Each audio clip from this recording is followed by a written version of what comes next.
fucking stoked. It's gonna be good shit.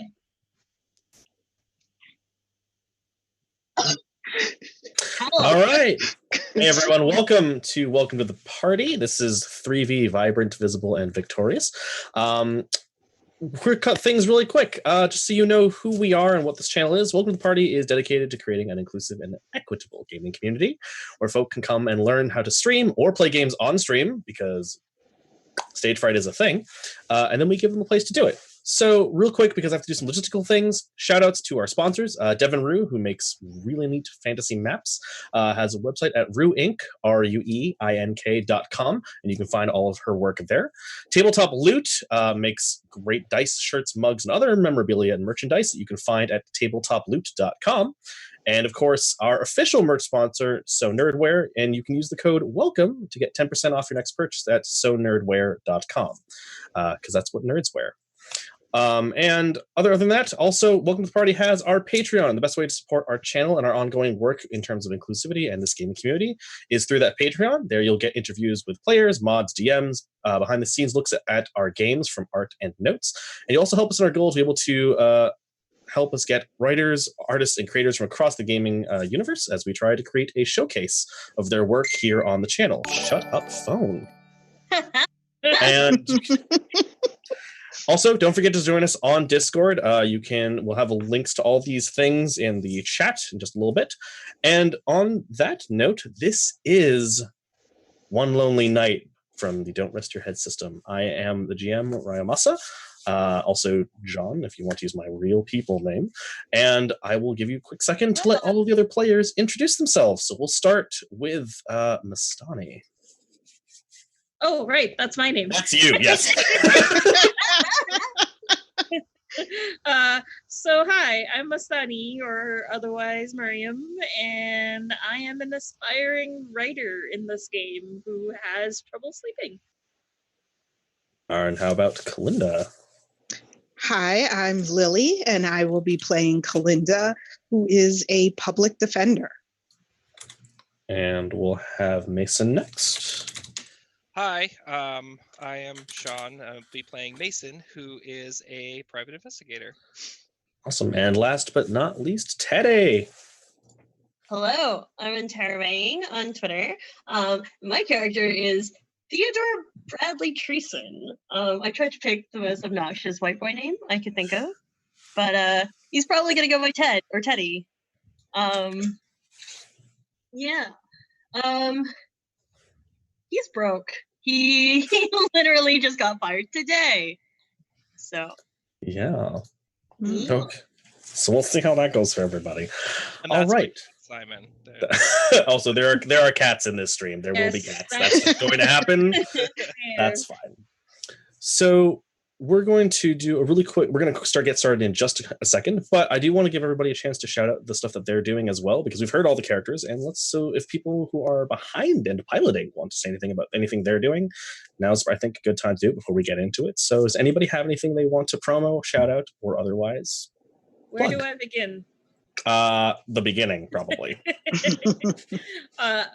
Okay, so you can find me here. You can find me as a player, Phoebe on Adventures in Agni, which is on Saturday evenings. And also right after this show, I will be with our producer, Leona, and several other lovely people on Emissaries of Abidna. And I also GM the Musaffers podcast. Okay. Anybody else? I also take part in 3V pretty regularly. I'm a member also of Adventures in Agni that is on Saturday nights. And I am part of a Star Wars actual play podcast called Misfits of Space.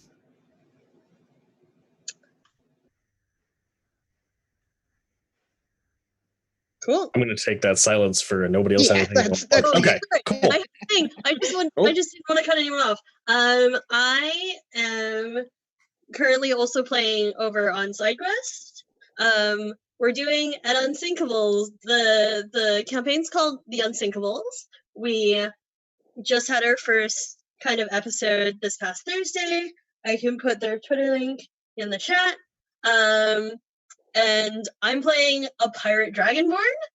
And I just stole a chicken. Literally off the docks. It was the first thing that happened. So you should come and find out what happens to us and the ship and the chicken.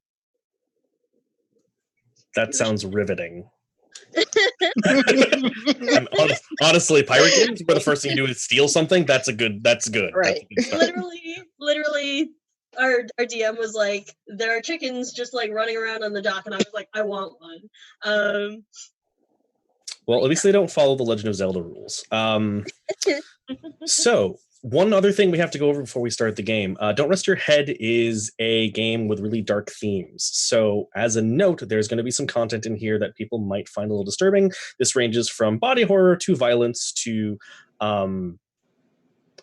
consent issues of the non-sexual kind in terms of mind control and powers like that. We do have a character who has that as one of their power sets. So as a note, please take care of yourselves. If you need to step away, the door is always open. And do what you need to take care of yourselves as well. This goes for the players and all you guys as well. We don't want it. This game is not more important than your mental health. Okay.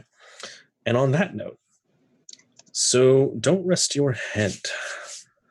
It is a dark night, but it's quiet. It's cloudy, not too cloudy, but just enough that you can see the moon peeking out behind the clouds every now and then. It's a very normal night in the city, people walking throughout the streets, lesser numbers now due to the lateness of the hour. But it's a city, people are awake at all manner of times. Everyone here, whatever you were doing before, you recently found something in the corner of your eye. Maybe it was in your pocket, maybe it was on a desk, something you don't remember having put there, but it was there. And it's a small white business card with an address and a phone number. Those things don't seem particularly strange by themselves, but the address doesn't exist in Google Maps, and the phone number, when you ring it, only flatlines. So let's go over and find out what it is that you were doing right before this. Let's start with Miriam and Vistani. I was probably having hit a wall, a metaphorical wall, with my writing. I'm not getting anywhere. I'm having difficulty concentrating. And there's nothing at home to eat. So I probably went to the grocery around the corner that's open till late just to grab something before they close. Awesome. And so you're at this grocery store. There's a couple of other people, other patrons in the store. There's one extremely haggard looking cashier who's very clearly on the late shift. And they're wrapping up to close. It's not quite closing yet. You've got about another hour, but they're very clearly winding down. And as you're there, one of the other patrons sort of takes a look at you and sort of goes, late night, right? Yeah. But I forgot, my house. Sorry, word salad. I'm just having a lot of difficulty right now. I just need to get some food in me. And I sort of smile and shuffle over to the frozen section. Yeah, absolutely.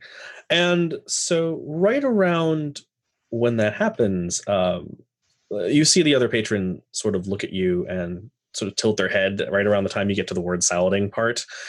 But as you head over to the frozen food section, they're like, oh, I get it. And then sort of walk away. And you go to the frozen foods, you're looking for probably a TV dinner or something really quick that you can just microwave. Or throw in the oven. I'm very good at ovening. Ovening too, that sounds great. And as you're doing that, you notice something a little weird. Up until now, there's been sort of hushed conversation. There's been the occasional yawn from different aisles. But at this moment, there's nothing. There's just the hum of the refrigerator units around you. and it sounds like all the other sound in the place has stopped. Does anybody hear that? No response. I just grab like the nearest like packet of hash browns or something and start heading to the cashier. Awesome. So as you make your way back towards the cashier, and the sounds start to come back in the restaurant, or in the store, and you can sort of hear, there sounds like there's conversations coming from all over the place, but they sound almost as if it was underwater, as if they're further away. And you get to the cashier, and what do you do? I put it down and I pull out like a $5 bill and I pay for it. So the cashier scans your bag of hash browns, takes the $5 bill, and you notice that something isn't quite right when they reach out to take the money from you. The way they move is a little jerky. It's a little stiff, as if they're either really sort of like almost mechanical, almost is the best way to put it. But they take your money and they put it through the machine, and then they don't look at you. They have a cap sort of blocking their face, sort of shuffle around without looking at you, give you your money, put your money back on the little counter right next to what would be like the credit card machine, and then go, have a nice day. Yeah, you too. Good night. I just grab my. I'm actually thinking at this point, okay, I really need to put something in me because something's right. Yeah, like something's definitely wrong, but I believe the wrongness is coming from my brain. Sure. So you sort of take, you grab your little groceries and head to the door. And the lights flicker for just a split second, almost right about where you hit where would be like the theft prevention stands, right in front of the door. The light flickers once, and it's once again silent in the store. I walk back in, and with whatever money change I have left, I buy a candy bar and I head out. Okay, so you walk back in, you buy a candy bar. The candy bar. Same thing happens. Machine goes, have a nice day, and then you walk back outside, like eating this candy bar, hoping that it's just some sort of hunger brought on hallucination at this point. Yeah.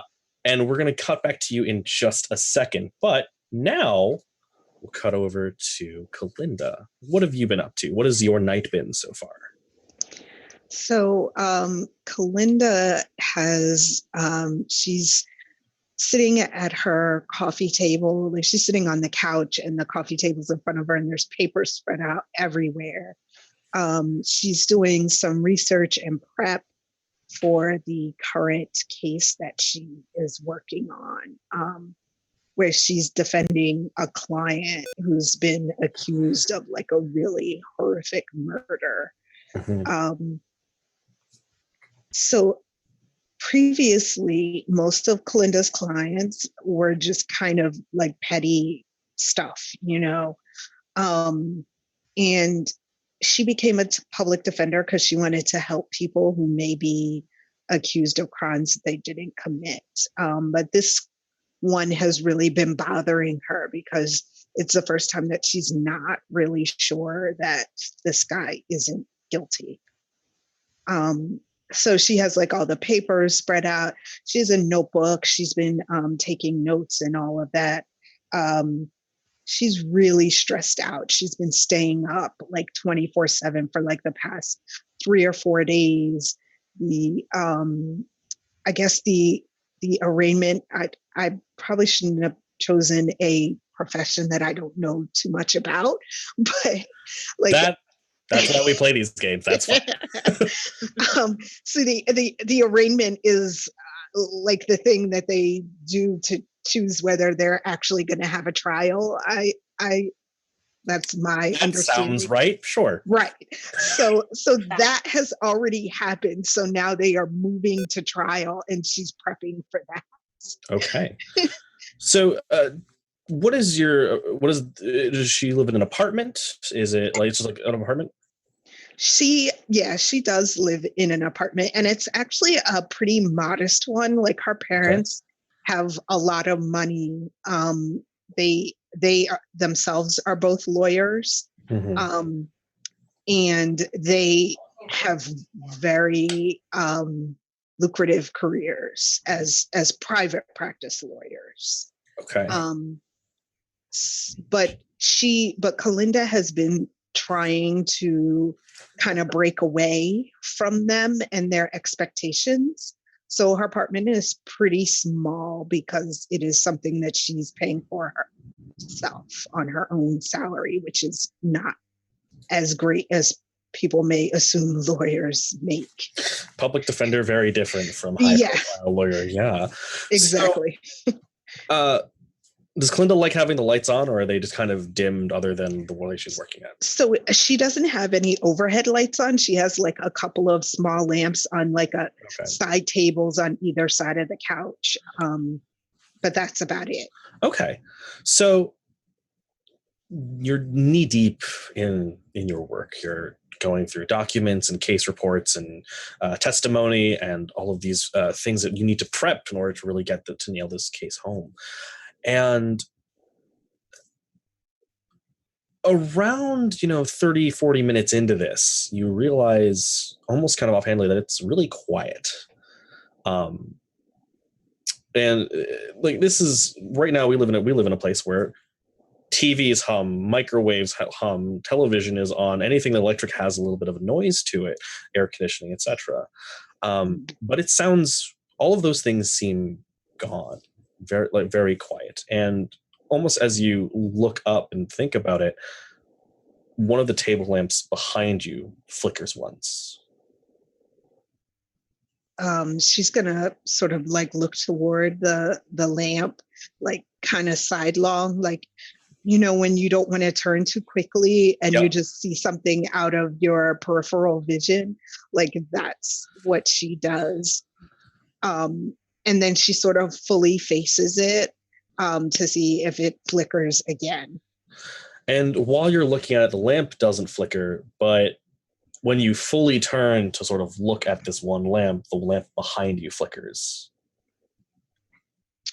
So like now she's a little creeped out, particularly like because she's been reading like all of the particulars on this case, and also her best friend was just murdered too. So like she's like really creeped out now, and like she's kind of looking around.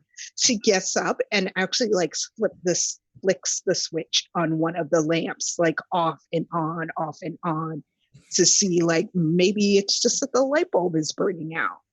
Yeah, and so you sort of flick the lamp off and on, and it sort of flickers shadows here and there, but the lamp itself seems to be fine, except for the last time you do it. And on the last like on off cycle, on the off cycle, the shadows that you gain are so much darker, and you can hear sort of it sounds like a growl almost from sort of the shadows behind your couch. So I think at this point, Kalinda would actually reach for her cell phone and be like ready to call 911. Yeah. Like, there's something in my house.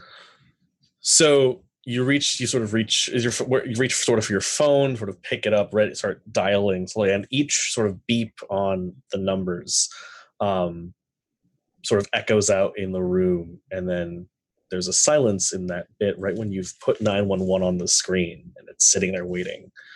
And then from around your couch out steps what almost looks like a dog, but it's much more wolf than dog, and it's pitch black.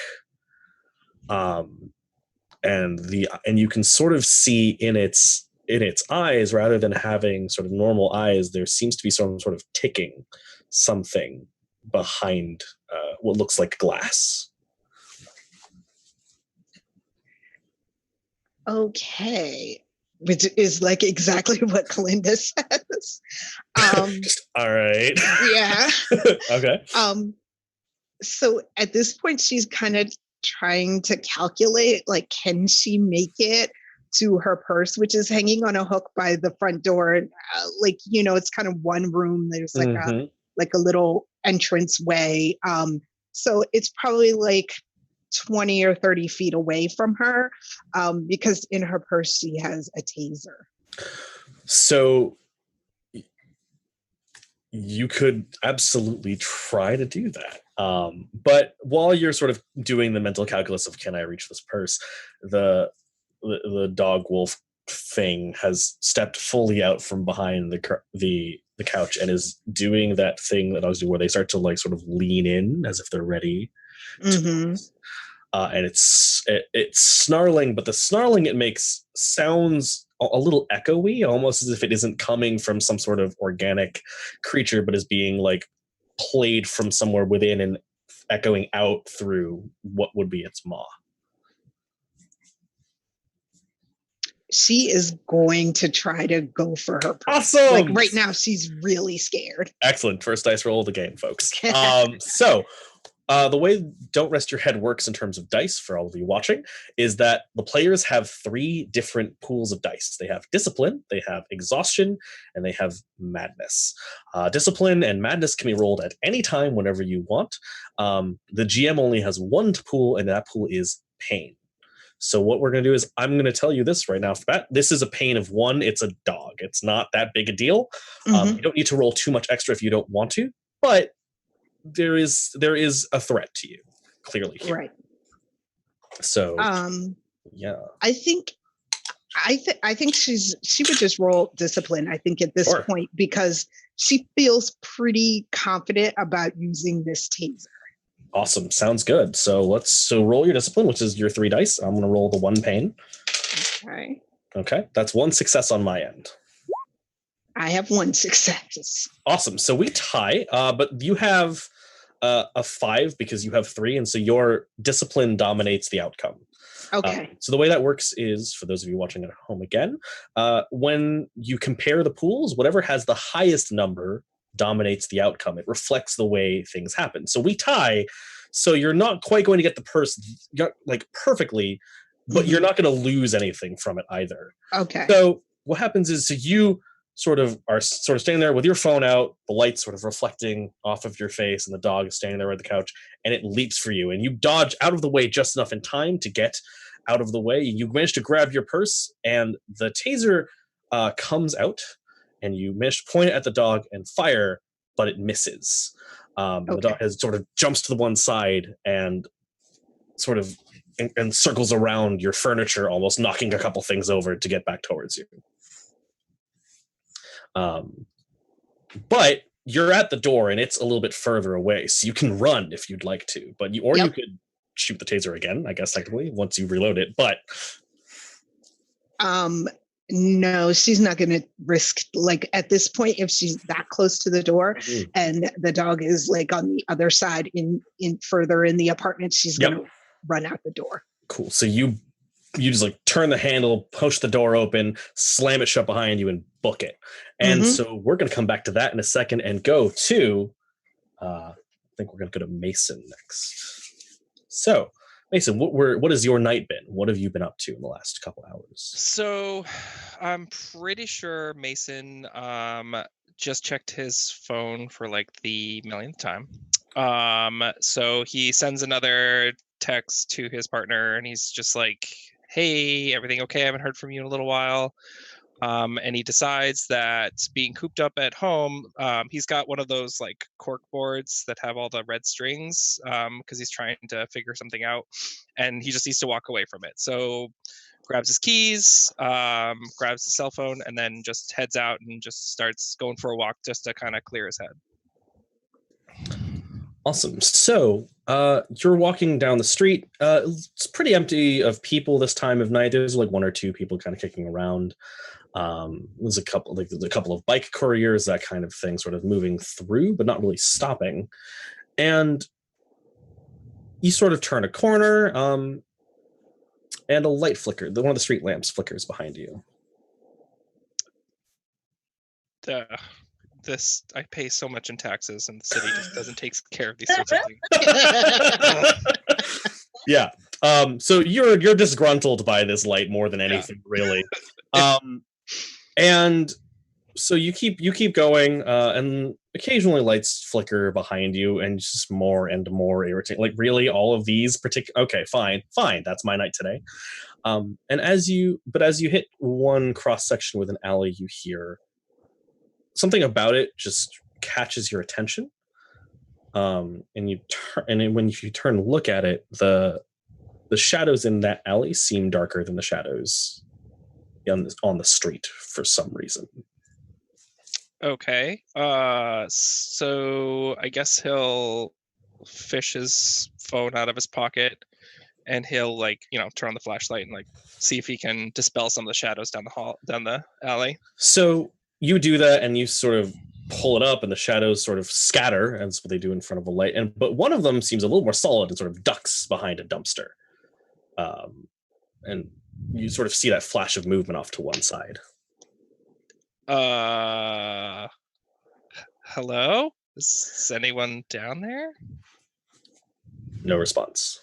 All right. Well, we're just going to slowly back away and then just kind of keep on walking and chalking it up to a weird night. Awesome. So you keep walking, and you get to. I'll definitely look over my shoulder. Let's keep an eye. Yeah, it's like. And so you're walking, sort of keeping your head on a swivel, sort of trying to keep track of maybe this thing is following you, maybe it's not. But nothing seems to be following you that you can tell. And as you turn one corner, sort of looking over your shoulder, you turn a corner, and then stop because all of the lights in front of you on the street are out. Okay. So is there anyone else on the street, or No, just there's nobody else in the street. Okay. And so ahead of me is dark, but behind me is still lit? Yep. Okay, I think it's time for me to go home now. I'd like to opt out. Thank you. Thank good. Sure. So I'm gonna send another text message, just hey, it's a really weird night. I'd really appreciate it if I could hear back from you. And then okay. And as you do that, you're turning around, you shoot the text off, and you just hear a ding from behind you in the dark. And there's one light sort of further down the street just kind of lights up on the ground. As in it looks like a phone that fell on the ground. Yes. All right, so I'm gonna go after the phone in the dark because I'm because my character is an idiot and I'm watching this happen. So you pick up. So you sort of go into the dark, and it seems a little quieter here. And you pick the phone up, and it's almost as you pick it up, you start seeing there's just suddenly ding ding ding ding ding ding ding ding ding ding. All of the text messages you have sent until now just hit the screen one after the other, just in this ringing weird noise. And then it stops on the last text you sent, and then dings one more time. And there's just a text on the phone that just says "run." And you hear from either side of you sort of just a growl from either side. Oh yeah, no, I'm out. So obviously there's some angry looking dog things chasing you. Okay. So that's because there's two of them. It's pain of two, not that. Let's see now. Roll R's there. Oh yeah, I'm just gonna roll discipline. Yeah, absolutely. I don't think that's working for me. Oh, it is. I just can't see the thing because of the player things. I have to do /. Yep. Wait. Slash roll 2d6 less than 3. Yep. Cool. So you've got 1 success, and Pain has a strength of 5. Awesome! You don't take anything of it. So you discipline dominates. You're booking it down the street.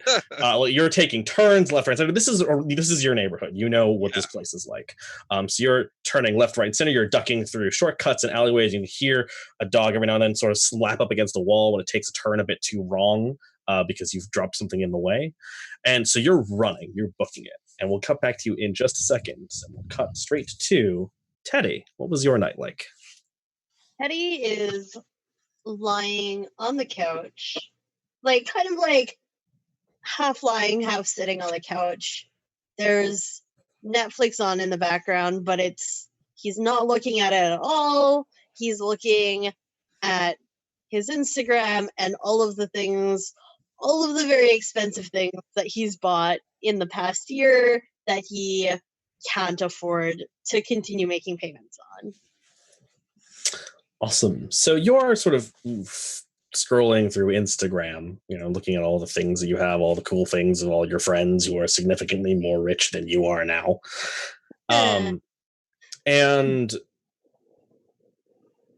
one post in particular sort of catches your eye.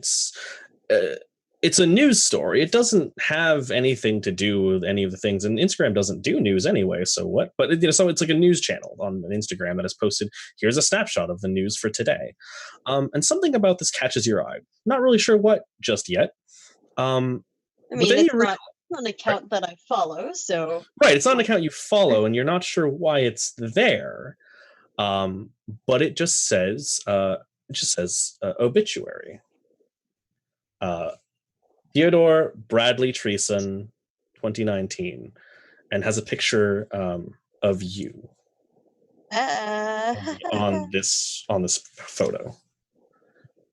Super not into the new targeted advertising going on, but okay. Yeah, definitely. Extremely creeped out. This is not good. Today has not been good. This is not making it better. Right. And there is a link at the bottom of this targeted ad, as it were, that clearly it meant goes somewhere. Okay, well, Teddy is too dumb to think about phishing, so clicks on it. Fair. What the fuck? So you click it, and there is what looks to be like a live stream kind of video of a building of what looks to be like a really nice house. It's your house, actually. This is... from like street view looking at your house. Okay. I'm gonna scramble up and try to like peer out the window as like discreetly as possible to try and see if I can see where this video is being shot from, because I'm now creeped the fuck out. Sure. I'm not okay.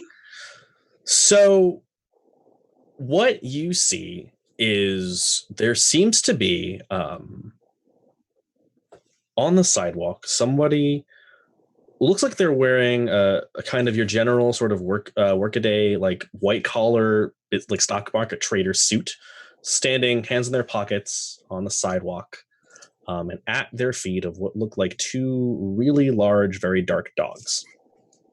And the dogs are sort of walking in circles around this person.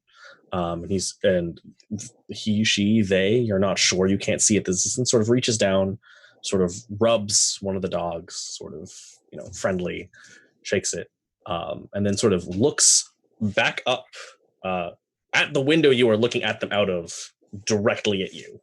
Nope. Teddy's gonna go out the other end of his house. That's reasonable. So you you jump back from the window and you hear like a howl in stereo as 2 dogs sort of clamber up over into your yard, and you are booking it through your house out the other side. So we're gonna roll discipline here, see how it works. Good shit. So I roll 3 dice. Yep, and I roll 2. Cool. I've got 2 1s and a 4, so I think that's a double success. Yep, and we tie on the strength. But so this is how ties work. So you rolled 2 1s and a 4, right? Yeah. Cool. And I rolled a 4 and a 2. So we tie on our 4, and then it goes to the next die. So I have a 2 and you have 1, so pain dominates, which means that something goes wrong. Oh, fine. But you do succeed. You succeed, but at the cost of something. And so you're booking it through your house. You can hear a crash as a window shatters, sort of on like the floor, on the ground floor, and you hit the stairs. You turn around, you make it through the door, and right as you do, you hear you hear what sounds like a ring as the fire alarm goes off. There's a fire, some sort of fire was started, and then the fire alarms went off in your house. So all those things that you owned, that even if you couldn't pay for them, are now either theoretically on fire, trampled by a bunch of dogs, or soaking wet. Huh. I'm gonna keep running. Oh yeah, that's probably a good plan. So we're gonna cut real quick. So now that we've got everyone moving, we're gonna cut back to Mastani. So you've left this grocery store. You're walking back. And you sort of take a turn, and you see the lights on the street starting to go out one by one, approaching you from down the street. I speed up to my apartment building. Okay, so right about the time you hit your apartment building, everything is plunged dark. And then yeah, so you're fumbling with keys. You're like opening the door. And right as you do that, you hear a phone go off behind you. Does it sound like my phone? No, it sounds like a generic like Apple ringtone kind of thing. I try to get through my apartment building very quickly. Okay, so you sort of like open the door, click it, flies open, and you're about to close it, and you see someone pick up this phone.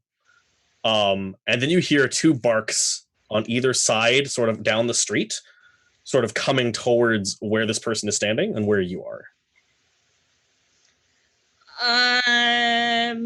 Goodness, are the lights in my apartment building on? For now. I am running to the elevator off, because I'm on the 13th floor.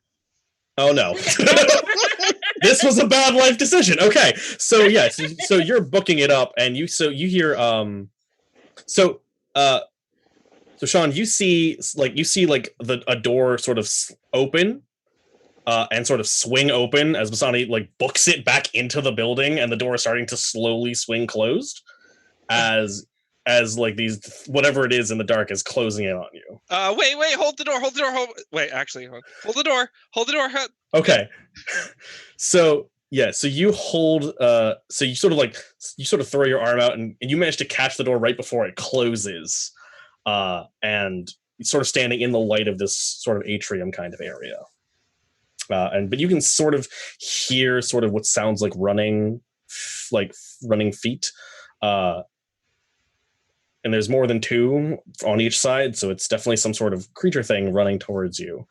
And you manage to get in, sort of slam the door behind you, and right as you do, this giant like dog wolf thing body checks the door, slams into it, and bounces off.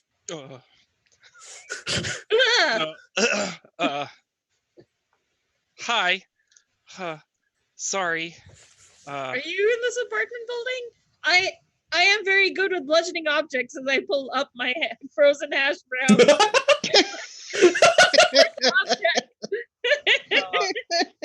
So no, and please don't hit me. I'm very non-confrontational. Let's not. There was like. Is that your dog? No, neither one of them were. Wait, there's 2 of them? I think. I don't know. It was dark. Hi. And then he realizes he's still holding the phones in his hand, and so he like puts them in his pocket, and he reaches out to shake your hand. My name's Mason. Okay, no, I understand. No.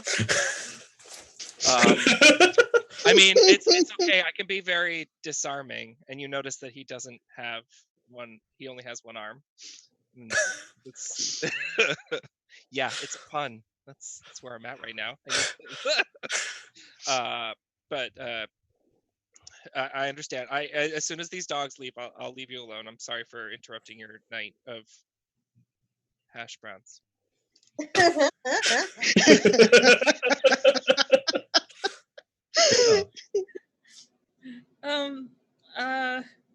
It's fine. If you need to stay in the lobby, you can. If there's gonna be a power outage, I should probably be up in my apartment.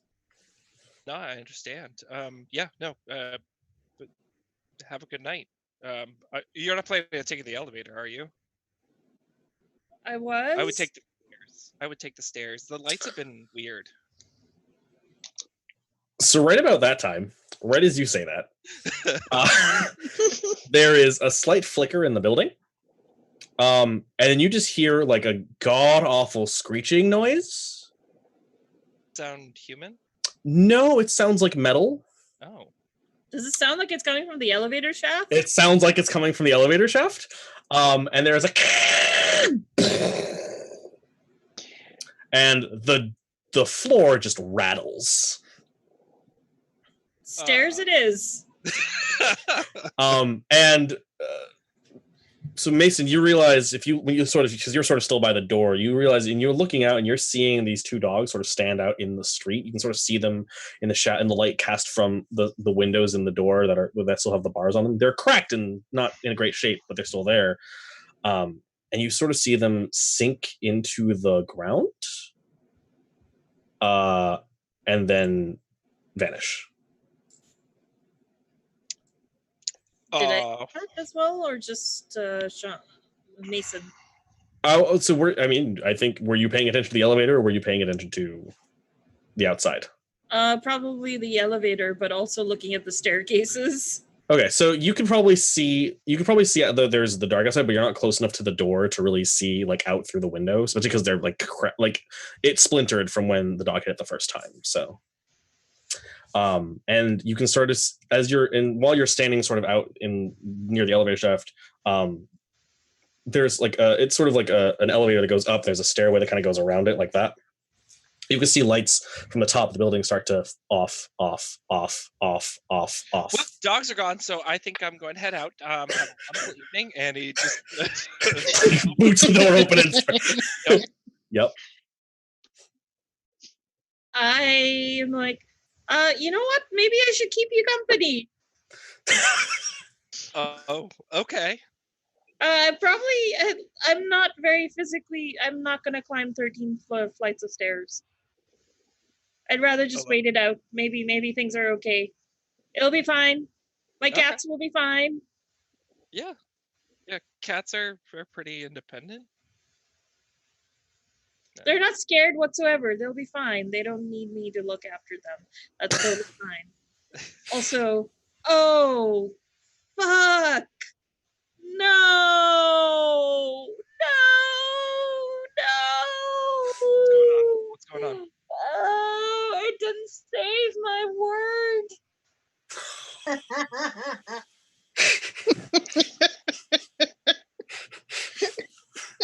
I was working on this project on Word, and I didn't save before I left. Oh, no. That's 10,000 words. No. Oh, that must be important. I think I'm still gonna go. So stay in the creepy building, or we can go.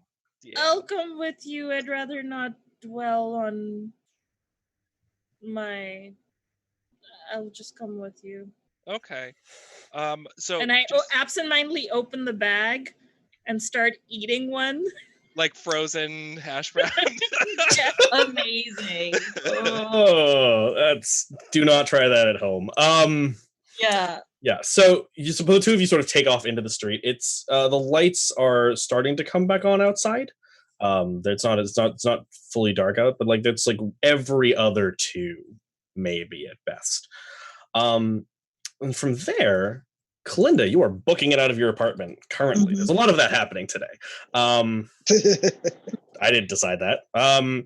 And so you're running. You hear sort of this barking, like growling from behind you, and you're booking it outside. And as you can sort of see lights starting to flicker on the street you're on, starting to like go. A light goes out here and there. One of them actually sort of like sparks, and the street lamp actually like sort of bursts as the lights overload, and it sort of like flares up and then blacks out immediately. Okay. Yeah. She is going to, like, she does take a minute to like instinctively look up at the light, but then like tries to keep running and like actually stay ahead of the lights that are going out. Absolutely. So you're booking it, and you turn a corner and you almost sort of run headlong into another person. Teddy, you run headlong into another person. This is not a coincidence. And so the both of you sort of bounce off each other a little bit. Or actually, no, which one of you is bigger? Kalinda is like 5'5". Okay. Sorry, my everything just like cut out for like maybe 20 seconds, so I missed that. So you ran smack dab into Kalinda as the both of you are running away from your respective similar troubles. Cool. And so how big is Teddy? Maybe like 5'10", 5'11", but like he tells me he's 6 feet. Okay, so the both of you are running, and Teddy, you bounce off Kalinda because you're not good at this. And so Kalinda, you run headlong into like a 5'10" guy who just bounces off of you like he's never played a day of football in his life. No. Teddy was a lacrosse boy. Yeah, and Teddy like hits the ground like just off balance. And both of you are sort of standing at this corner. There's like a couple of streetlights that are slowly starting to flicker on either side of you, but right where you are standing right now, there is a streetlight directly above you. So Kalinda's like breathing really hard. She does that thing where you like hang your head down between your knees, and she's like trying to catch her breath. Oh my God, I'm so sorry. Are you like, is there some like electrical thing happening? Like, I don't know. Also, I think like there might be some wild dogs out tonight. Yeah, I have no idea what's going on. I think someone tried to burn my house down. Yeah, not a good day. Like, there was this wild animal in my apartment, and I just ran out. Like, I left this confidential case file like just on the table, but I couldn't do anything else. I like just have this, and she like holds up the taser, which of course is spent now, so and she doesn't have a spare cartridge either. So basically, it's useless. Yeah, there was an ad on Instagram that said I was dead. So, yeah. I mean, were they trying to like target you for life insurance or like buying a burial plot or something? They do that? I don't know. People do a lot of immoral things these days. I just assumed I would be buried in the crypt. I don't know. Jeez. Okay. I didn't think about life insurance. I don't even know if I have life insurance. You probably don't. If you don't know about it, you probably don't have it. Okay. But, if you were thinking of getting some life insurance, you should definitely have like a lawyer look over all the paperwork and everything. Like, she's like a patting, like she still has like a blazer on. It's like, I don't even have my business cards, but like I am a lawyer. I mean, I'm a public defender, but like I have a law degree. So right about through this rivetingly targeted ad for Allstate. The light above you starts to get brighter. Brighter. And Clinton, you just saw this happen earlier. It's about to shatter. She's like, run, and she sort of pushes it, Teddy, like in the direction that she was going. So I guess it's kind of the direction that he was coming from. So like back toward where he was coming from. Awesome. So you're like, go, and the light sort of flares, it shatters, and the glass sort of hits the ground a couple feet behind where you were just standing, and you sort of get hit by a couple of like splinters of like shards here and there, but it's not a lot. Just like sort of as it spreads out across the ground, sort of brushes up harmlessly against your shoes. And the street is now completely dark. So Teddy is one of those very fast because he's trying to pull up the flashlight on his phone. Okay. Yeah. Okay, so you get the flashlight out, and it's one light in a sea of utter black, but it's enough to run by at least. Cool. So running. She's following Teddy. And so Teddy's not very fast. So you all sort of you book it a little bit further out, and you sort of come up. You turn a corner, and sort of standing in the middle of the street in a single spotlight. From one of the street lamps, it looks like it is tilted a little bit almost, so that the angle it's at isn't a straight sort of like a hook up and then down. It sort of like leans back this way a little, so it sort of casts the light out into the middle of the street rather than directly below it. And standing there is what you can only assume, Teddy, is the person you saw before on the sidewalk, who's standing there in looks like sort of very nice, sort of tailored pinstripe suit. And they're wearing dark glasses, even at this time of night, even in the dark. They're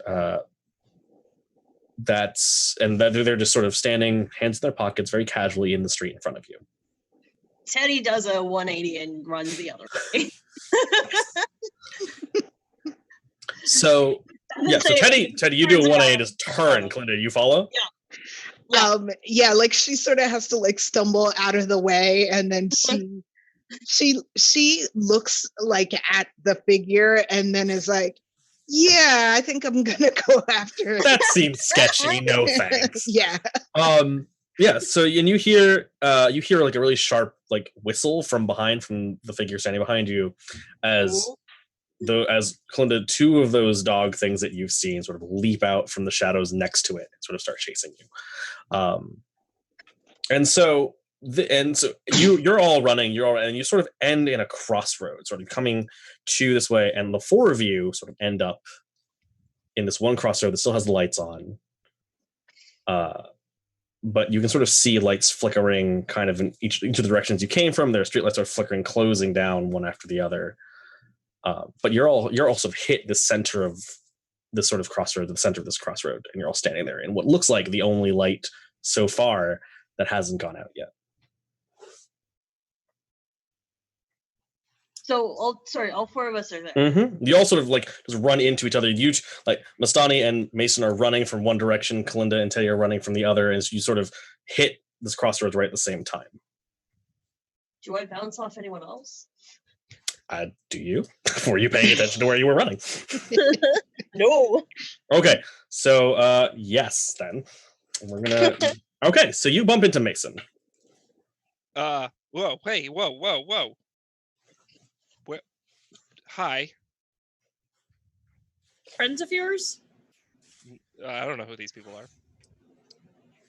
Oh my gosh. There's like these wild animals and this man, like, I don't know what's going on.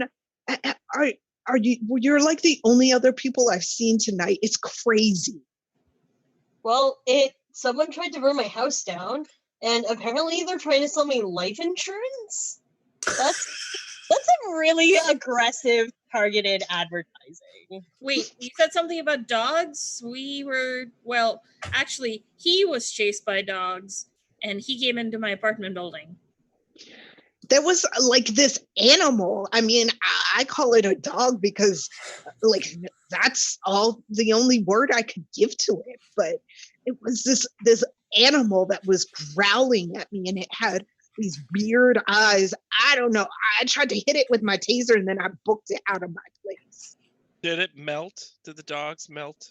The taser like missed Oh, because like I was scared. I mean, and really I haven't had that much practice with this taser anyway. All right, so like I'm sorry I didn't hit the dog. no. I just Dogs are not hash browns. They don't melt, okay? What? Oh yeah. Hi. I this is probably a terrible time for this, but I'm Mason. This is the hash brown girl, and we are running from dogs. And is there any place that you know of nearby that we can like be safe?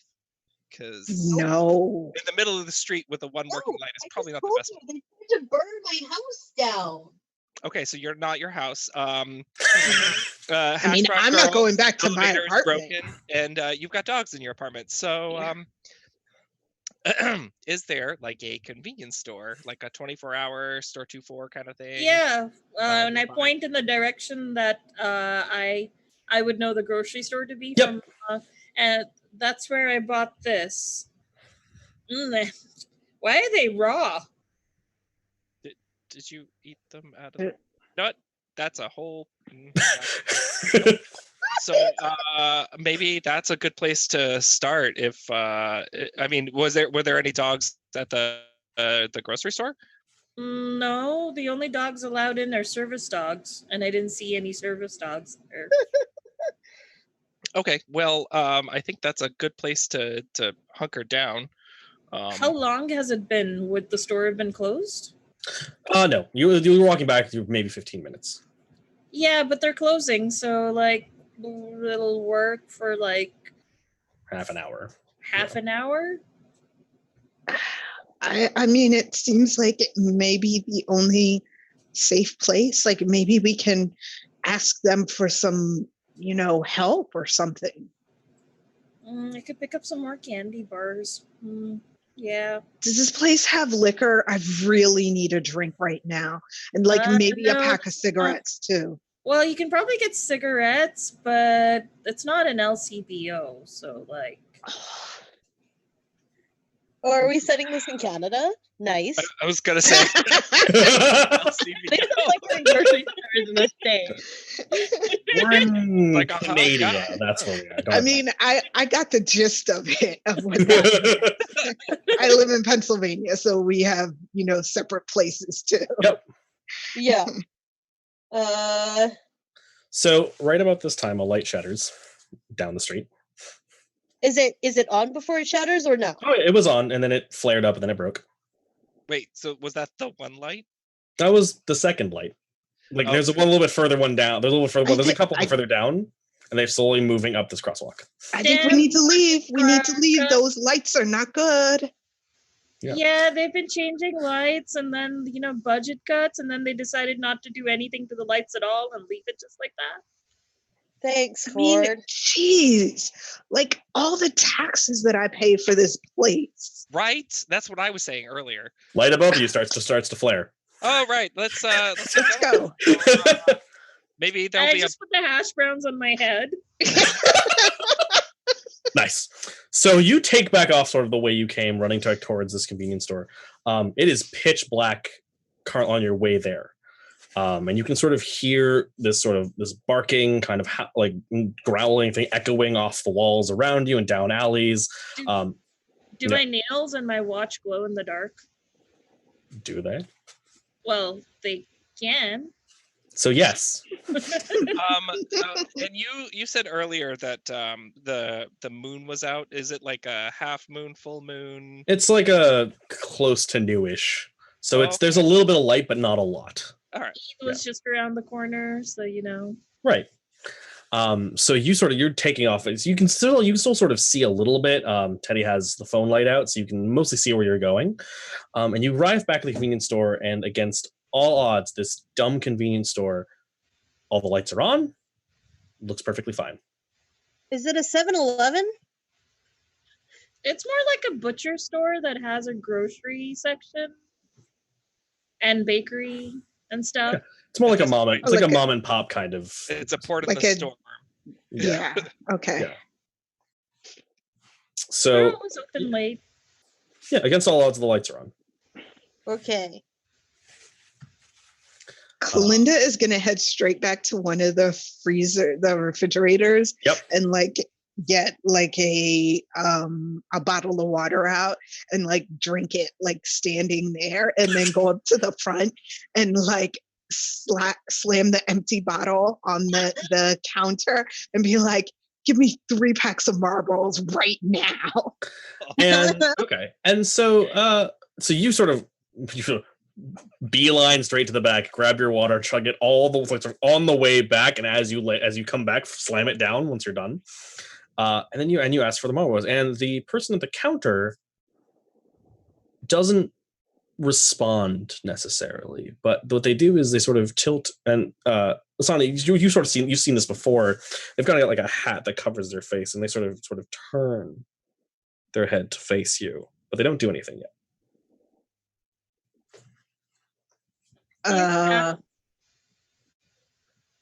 Hello? And sort of from kind of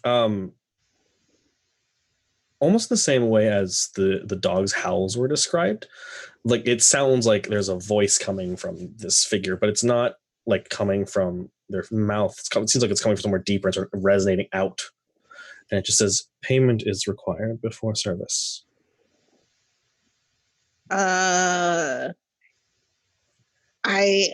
had to run out of my apartment. So, and then she's like, oh, wait. And she takes out her cell phone. She's like, can I use Samsung Pay? And kind of deadpan, no response. Doesn't even dignify that with an answer. Look, I don't have my credit card. I just really need a cigarette right now. I don't think you understand what I just went through with like beast people and I just need to like smoke a cigarette right now, please. Okay, if you don't take Samsung Pay, do you take Apple Pay? Because I didn't bring my wallet. I didn't think I would have to leave my house in a hurry. So I left my wallet at home. All I have is Apple Pay. And so there was no response to that either. But what the figure does do is it sort of extends a hand outward, and it says, payment can be placed here, and it sort of stands there with like an outstretched hand. What the fuck is wrong with you? I don't understand this. Is this like some new kind of like RFID reader or something?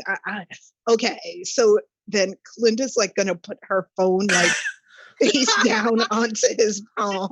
Okay. And when you do that, right, and what you see is the phones, you put the phone down, and the figure sort of raises their head, and they look like a normal person, but you sort of see that they don't have eyes necessarily. What they have is what looks like a little what looks like a replacement glass eye. That's some sort of mechanical ticking, and your phone sort of flickers, and sort of static sort of flickers across the screen for a second, and then it holds the phone back out to you and says, payment has been rendered. And then it waits for you to take the phone back. Oh, okay. I mean, wow, this is really some next level stuff. Thanks. And she takes the phone back. And the figure sort of turns, picks up 3 packs of Marlboros, and puts them on the counter. Sort of very neatly arranges them so they're all like very nice and touching and sort of flush with each other, and sort of slides it across the counter to you. Thanks. Matches? And it sort of turns and gestures at like a lighter on the corner on like one of the racks. Says, you may use this while you're here. So she's like, okay. And like, she's totally watching him as she opens up the pack of cigarettes, and like she takes one out, she grabs the lighter, and she's like, do you mind if I smoke in here? Not at all. And And she like looks at everybody else and is like, do you guys, is this I'm You okay? surprised he lets you smoke. I mean, as far as I know, for the last couple of years, it's been 500 yards away from the store.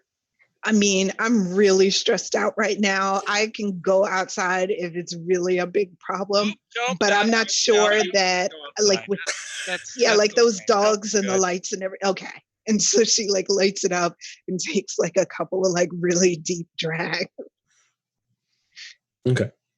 And so you saw the cigarette lights up, and when all of you sort of mention outside, like dogs and outside, and no, not a bad idea.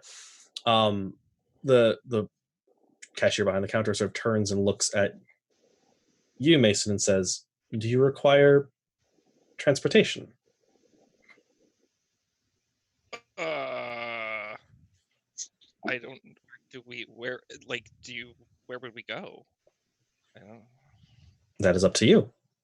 Oh. Wait. I mean, I could just get like an Uber on my phone. That's fine. It's just, I guess. Like You could, sure. We haven't used your phones for anything other than lights and text messages so far, so.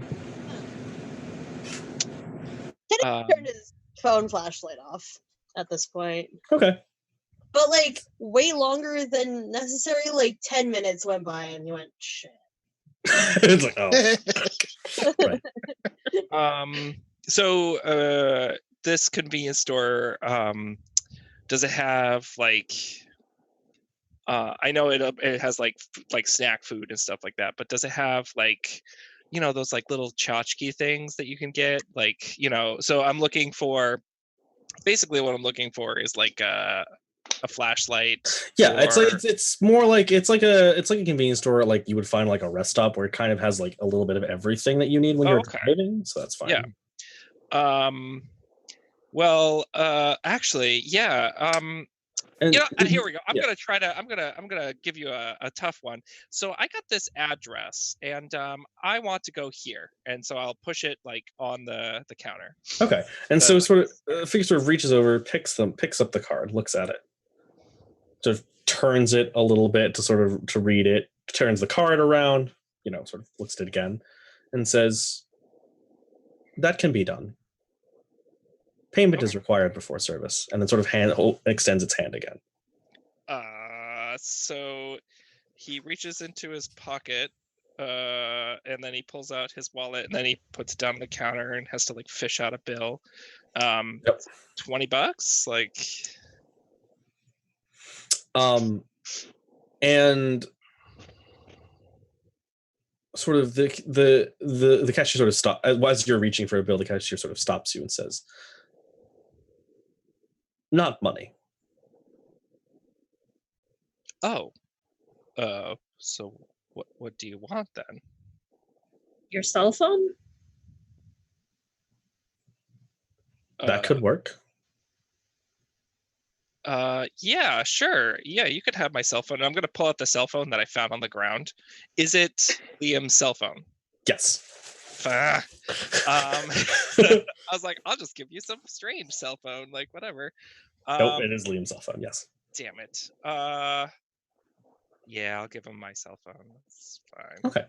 And sort of the same thing happened with Clinda's phone. Like it sort of flickers and so static sort of roams across the screen for a second. And then it hands their phone back and says, "Payment has been rendered," and sort of hands it back to you. And it says, "In about 10 minutes, your ride will arrive." Okay. Well, now that payment's been rendered, I guess, whatever that means, I'm gonna grab a few things. So flashlight, a few bottles of water, and like Kind bars, granola bars, that kind of thing, things that travel easily.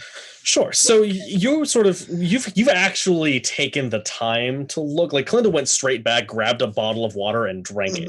Yeah. So now you've actually had the time you're taking the time to look for things that you need.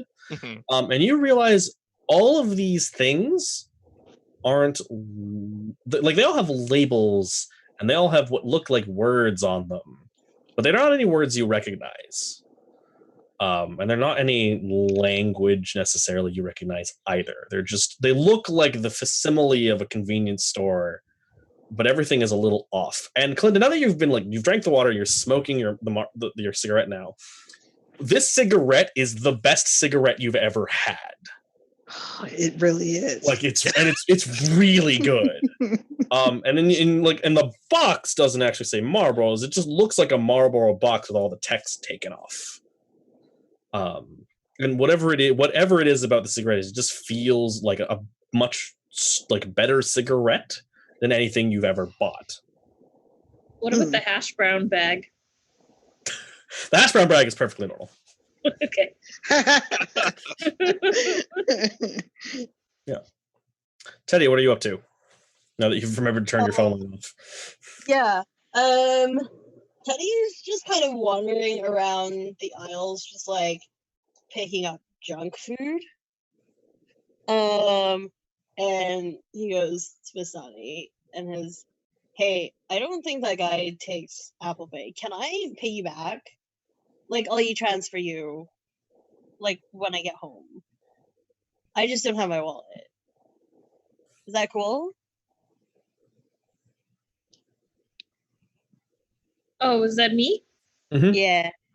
Oh, yeah, sure. And I dig in my pocket and I pull out what was supposed to be money to put on my laundry card at some point. And it's like, yeah, I think I can spot you. That's fine.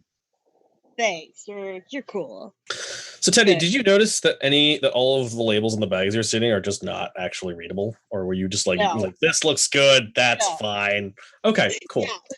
Yeah. All right. So you get up to the counter and you put your junk food on the thing. You're you slap the money down on the counter.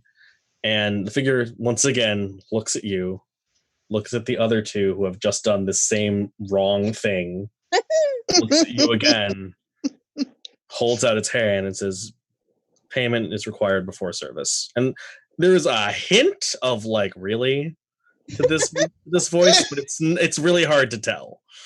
Teddy doesn't notice. Yep. Teddy does that dumb asshole thing where he high fives the cashier. Okay. So Teddy, you high five the cashier. And there is almost like a static electricity kind of tingle when you high five. And you blink for a second, something feels a little off, something feels a little weird, but it passes, it's gone. And the cashier says payment has been rendered, and then sort of pushes the junk food back across the counter to you. Oh shit! You can have your cash back. Apparently, he'll let me have junk food for high fives. Cool. Good. I probably should put that in my laundry card anyway. Teddy just rips into the junk food. It is the best junk food you've ever had. But while you're eating this junk food, you realize something really kind of strange. You can't remember the first time you've ever had junk food, or any time after that. In any case, as far as you're concerned, this is the first time you've had junk food, and it is fantastic. Yo, what are these things? I've never had this in my life. And he starts trying to read the labels, but they're unintelligible. They're unintelligible. Yep. He's like, I gotta remember this. I need to buy more of this. Sure. Are the labels unintelligible to me as well? Yeah, they're just it looks like gibberish as far as you can tell. Wow, are these imported? Are they new? No response. So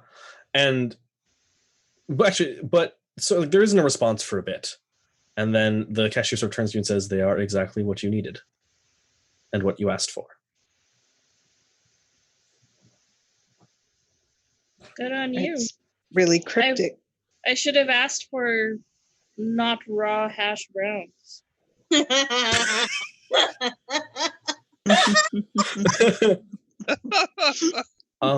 the cashier says that was from before. I I go to The lights went out. I go to where the rotisserie sort of area would be, like where they have fresh items. And there's always like at end of day, whatever's not done, they're on like half price or less. Sure. I grab one of the chickens that are there that is like $2 now. And Nice. I say, okay, I'll take this then. Okay. And same thing as before, holds out their hand and says, payment must be rendered. I slap the $20 in the hand. Okay. So you slap the $20 in their hand. And you get the same sort of static tingle that I was telling Teddy gets. And then they stand there with this $20 bill sort of limply draped across their hand. And they say payment has been rendered. Wow, it's $2. I mean, you don't have to add an extra zero to it. No, and it stands there holding, and they're just standing there with this 20 still in their hand, looking at you. Wait, so are you saying the chicken's free now? Payment has been rendered. That I can take I that. told you, high fives are good. This And I guy's gonna quickly grab it before Yep. it's away. And then I look for some napkins Okay. at the deli section, and I just crack it open and just take a little nibble. Fantastic chicken. Like it's fresh. Like it's fresh. It's just been cooked. It's just come out of the oven. It's steaming just a little bit. And like you can almost, as you were sort of walking over to the counter to get the napkins, you can tell that the steam was sort of starting to coat the inside of the plastic a little bit, just as it had just been put in the container. And it is fabulous. Well, and there was a time at some point where you remember like you had like a rotisserie chicken with somebody, and it was great, and like you had like a good talk, and it was fantastic. You can't remember who that person is. Like whoever it is, their name, their appearance just escapes you at the moment. Now I'm sort of like back of my head, I'm enjoying the food because I know I need to eat, but at the same time I'm starting to fixate on I can't remember. Why can't I remember? I should be knowing this. Okay, and I'm going through all my very common memory phallus tricks. Yep. And I'm guessing nothing's turning up. Absolutely nothing. No. And now I'm just sort of almost like wincing and talking to myself just a little, like just trying to use one of my memory phallus games to get that person's name. Oh, this is so irritating. Last time I had chicken this good was so annoying. Yep, and so you can keep on with that for a while, and you don't remember a thing. And right about that, and right as it's sort of everyone's gotten their thing, and right at this time, so Mason, you've sort of managed to get all of your stuff, and right about this time, the cashier turns to you and says, "I hope if you don't have any other business, your transportation has arrived." I think we're good. I don't know if the driver's going to let us smoke in the car. So if you're all set, that shouldn't be a problem. So where are we going? I had this card and I couldn't Google the address, and so I figured it was like a test, and I guess we're going there. Wait, I got the same card. I had a card like that too, but it's back at my apartment. I forgot it. Yo, maybe this is the weirdest rush ever. Just the weirdest frat rush, but like for adults. Wow. But I graduated 10 years ago. Yeah. For adults, you know? Wait, did you also go to, and I name whatever university I was at, local?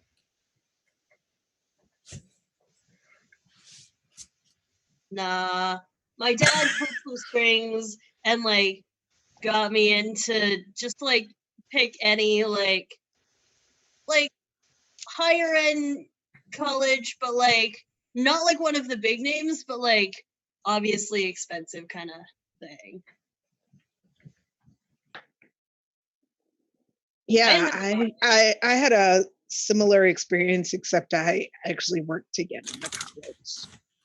So if we're not all from the same college, how could it be a rush? don't know, but that's what this feels like. But like, hey, it's better than that time they made that kid eat poop. Because like he did. And then they didn't even Good. Where? Yeah. Yeah, Ew. Gross. Okay. yeah, So no, we're not doing that. I'm not doing that. I am not in any way eating poop.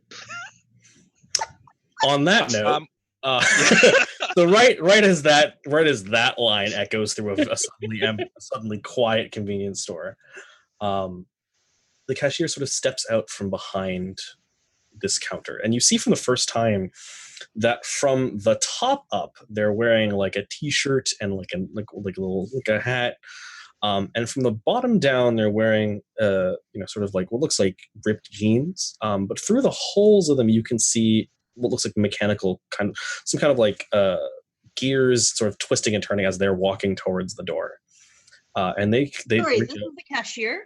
Yep. Not And okay. So wait, and yeah, like, is that guy like one of those AIs that are like taking people's jobs?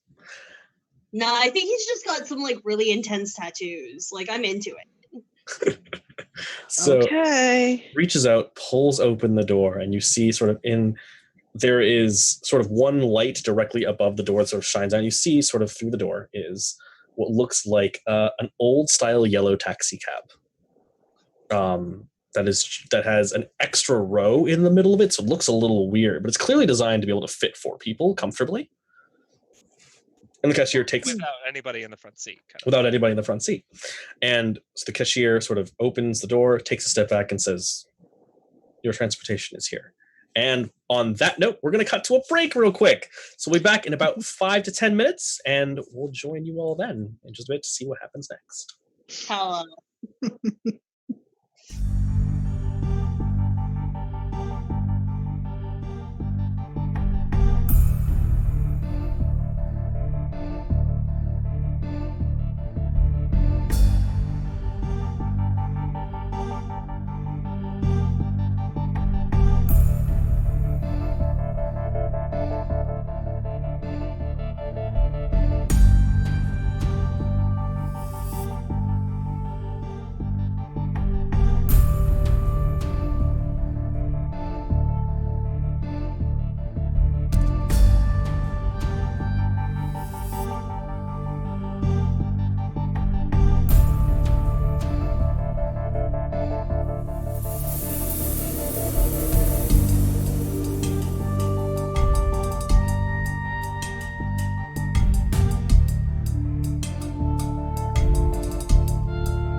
And welcome back to One Lonely Night in Oyster Head. We're all doing the Queen wave apparently today. That's the thing.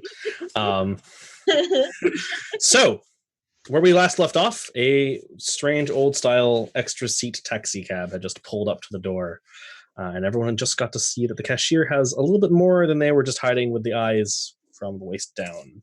So, Teddy runs out the door and screams shotgun into the night. okay. Teddy runs face first into the locked side door.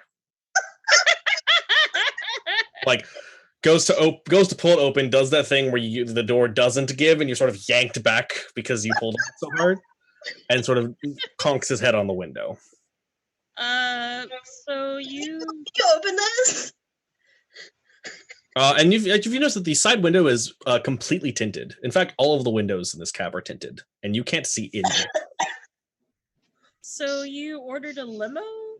Sorry, am I still in the store, or am I like trying to get into the door? No, you're like trying to get into like the cab. The cab is completely tinted. I start like knocking on the window. Hey, yep. Can you let me in? Yep.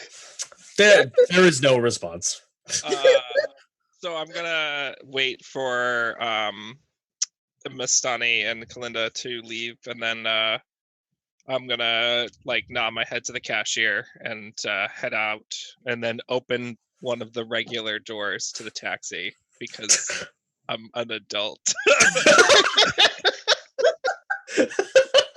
Yeah, so you nod. The cashier sort of does one of those like very nice, gentle nods. Sort of steps back behind the counter and sort of almost depowers again. Sort of goes back to like the head slumped position, the cap sort of hiding its face again, and just sort of stands there like motionless.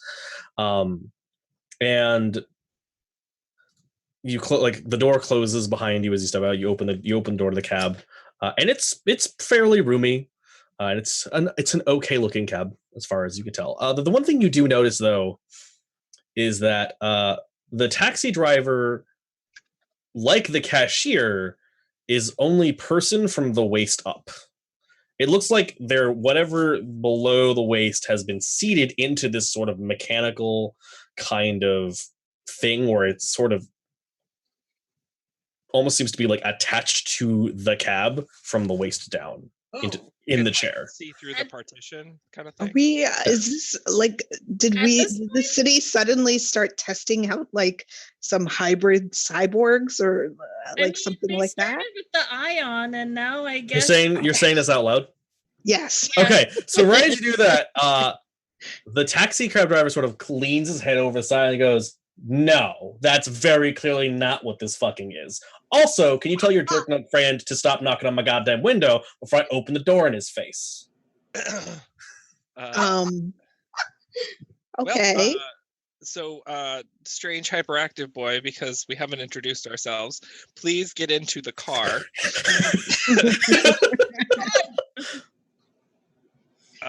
And then just get in the car because the driver is starting to get upset. At this point, I'm pretty sure that I've watched too many Westworld episodes, and I'm now dreaming.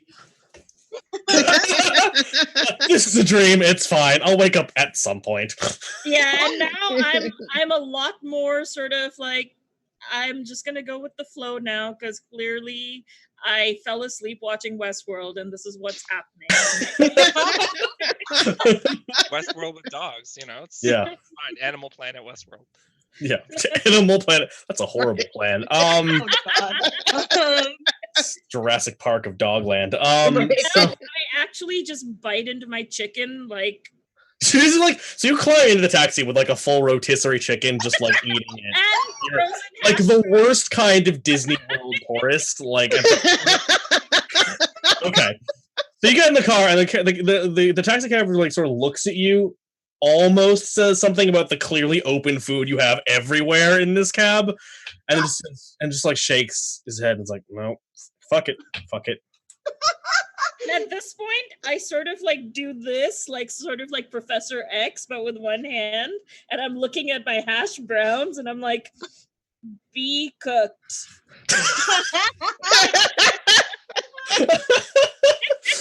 Nice. That's so good. Okay. Is there space for 4 of us in the back of this cab? So there are two. Yeah, there are 2 rows. It's also like so. The cab has an extra door row in it for some reason. So rather than like 2 doors, it's 3 and appropriately longer. Okay. Oh. That. Yeah. Okay.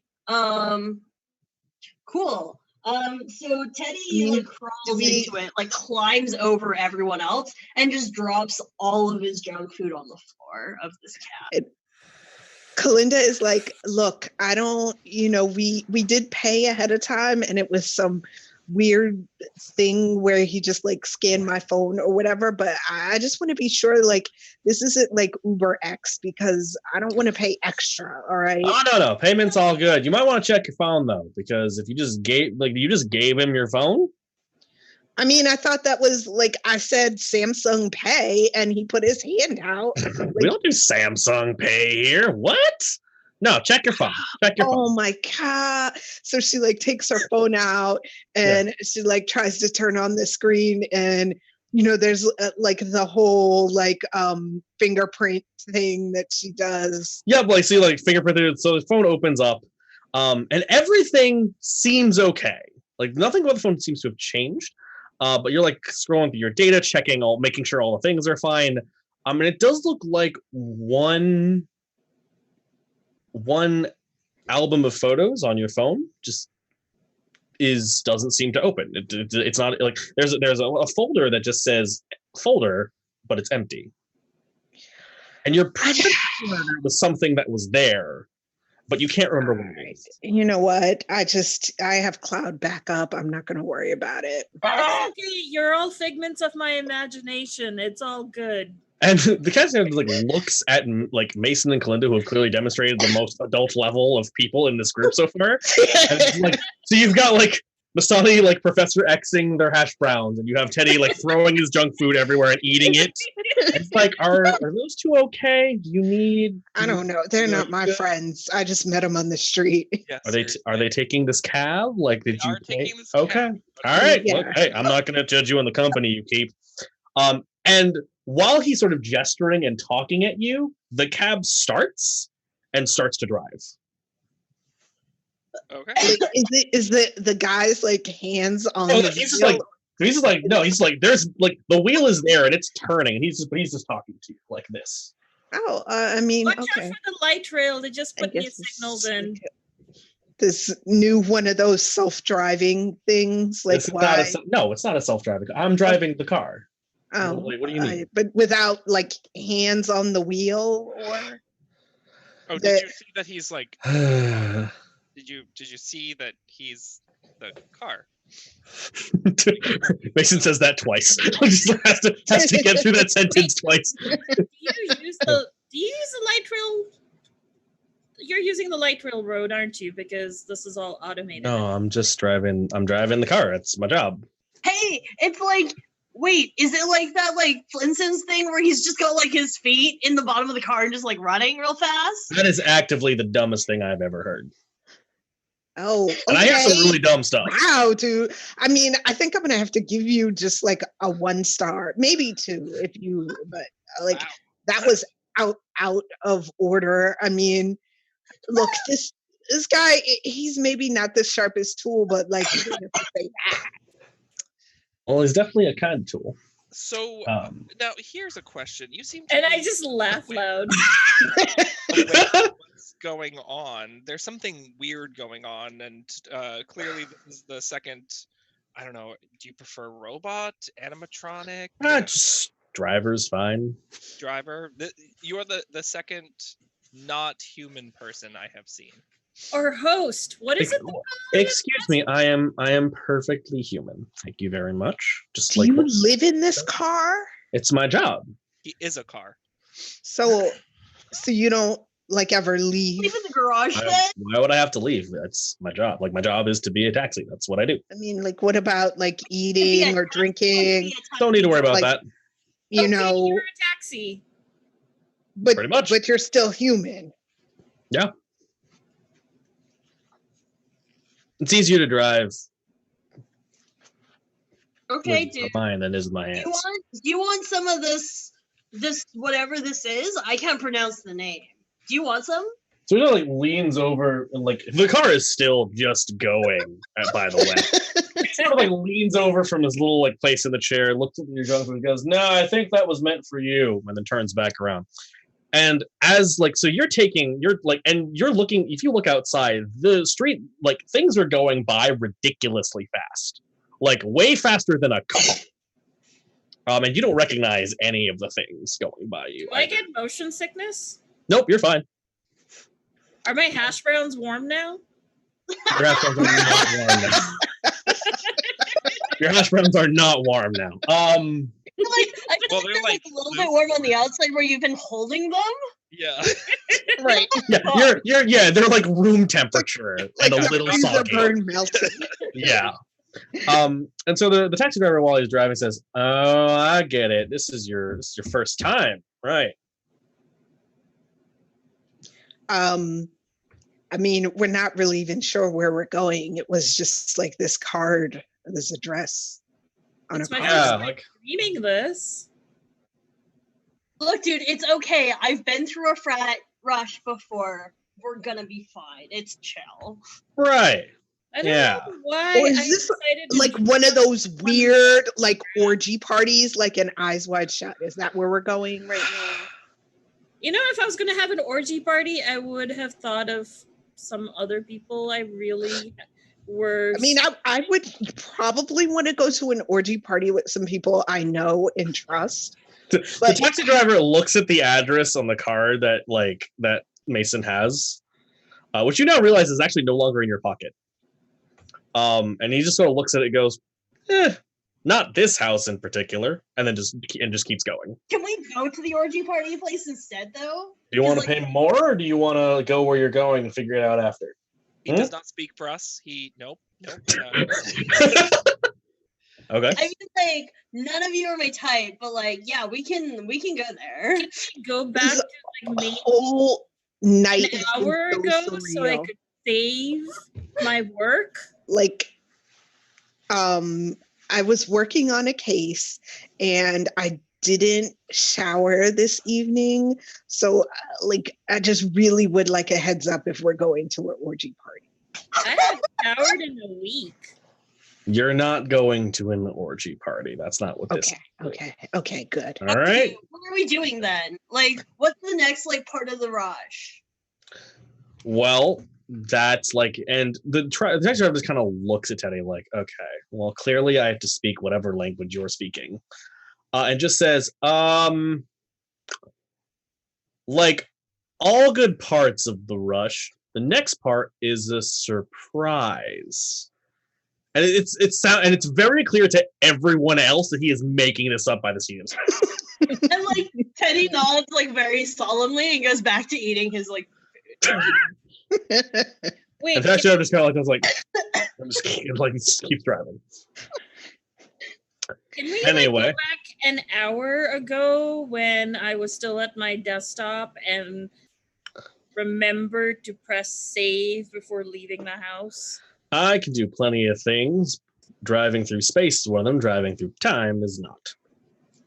That's a Don't different worry, company. autosave's gotcha. But it's a dream. I thought, Wait, you know. Let's rewind. So you say driving through. It's not Doctor Who. Don't get your hopes up. I mean, like through the world, as it were, like on the axis of space. We were talking. We're talking time. I was talking. Yeah. Yep. No. Okay. Got it. All right. We're good. We're good. Good. Okay. I'm gonna stop talking for a little bit, and I'm gonna check my phone to see if I've gotten a text message. So you have your phone hasn't gotten a text message. But the other phone you have, you can now see that there are a bunch of text messages. And now that you've like had the time to sit down and look at it, there was run. And that was the last message that came through. But all of the text that you sent came after the run. They just all sort of came through at the same time. Run came before by about an hour. Weird.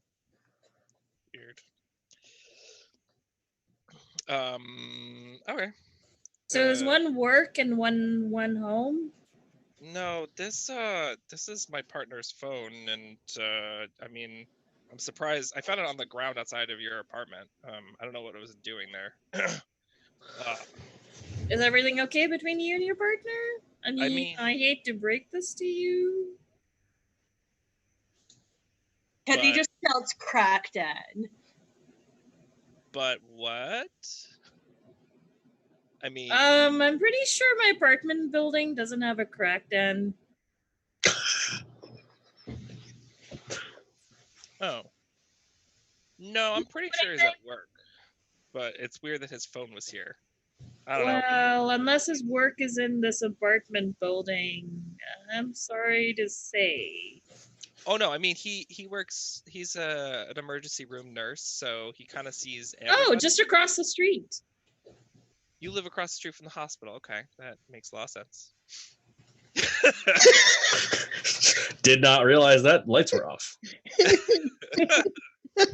Yeah, that's why I was wondering why the hospital should have had a generator or something. So, who has their seatbelts on, by the way? Definitely not Teddy. That's what I thought. Okay. Definitely Mason. Kalinda would have put her seatbelt on as soon as she got Yeah. in the car. Masani too? Yeah. Okay. So there is like a as the taxi like screeches to a halt. Everyone else kind of shoots forward and slams back into their chair. Teddy slams into the chair and then back into the other side of the chair. Where does my chicken go? Well, I assume. How well were you holding your chicken? I mean, Fairly well. Okay, so the piece in your hand is fine. Like a couple of bones go flying out, like in front of you, and sort of spatter into like the headrest of the taxi driver. Oh, gross. And he's just like, "All right, you're here. Pick that up and get out." Y'all are like weird. A tissue or a napkin or something. I can kind of get the grease. Leave it. It'll get clean. Just take the bone with you. Okay. Christ. Well, Is it thank a you. wishbone? Wait, did he say take the bones with you or the boy? But he said bones, but sure, we can go. You can have heard boy. That's fine too. Thank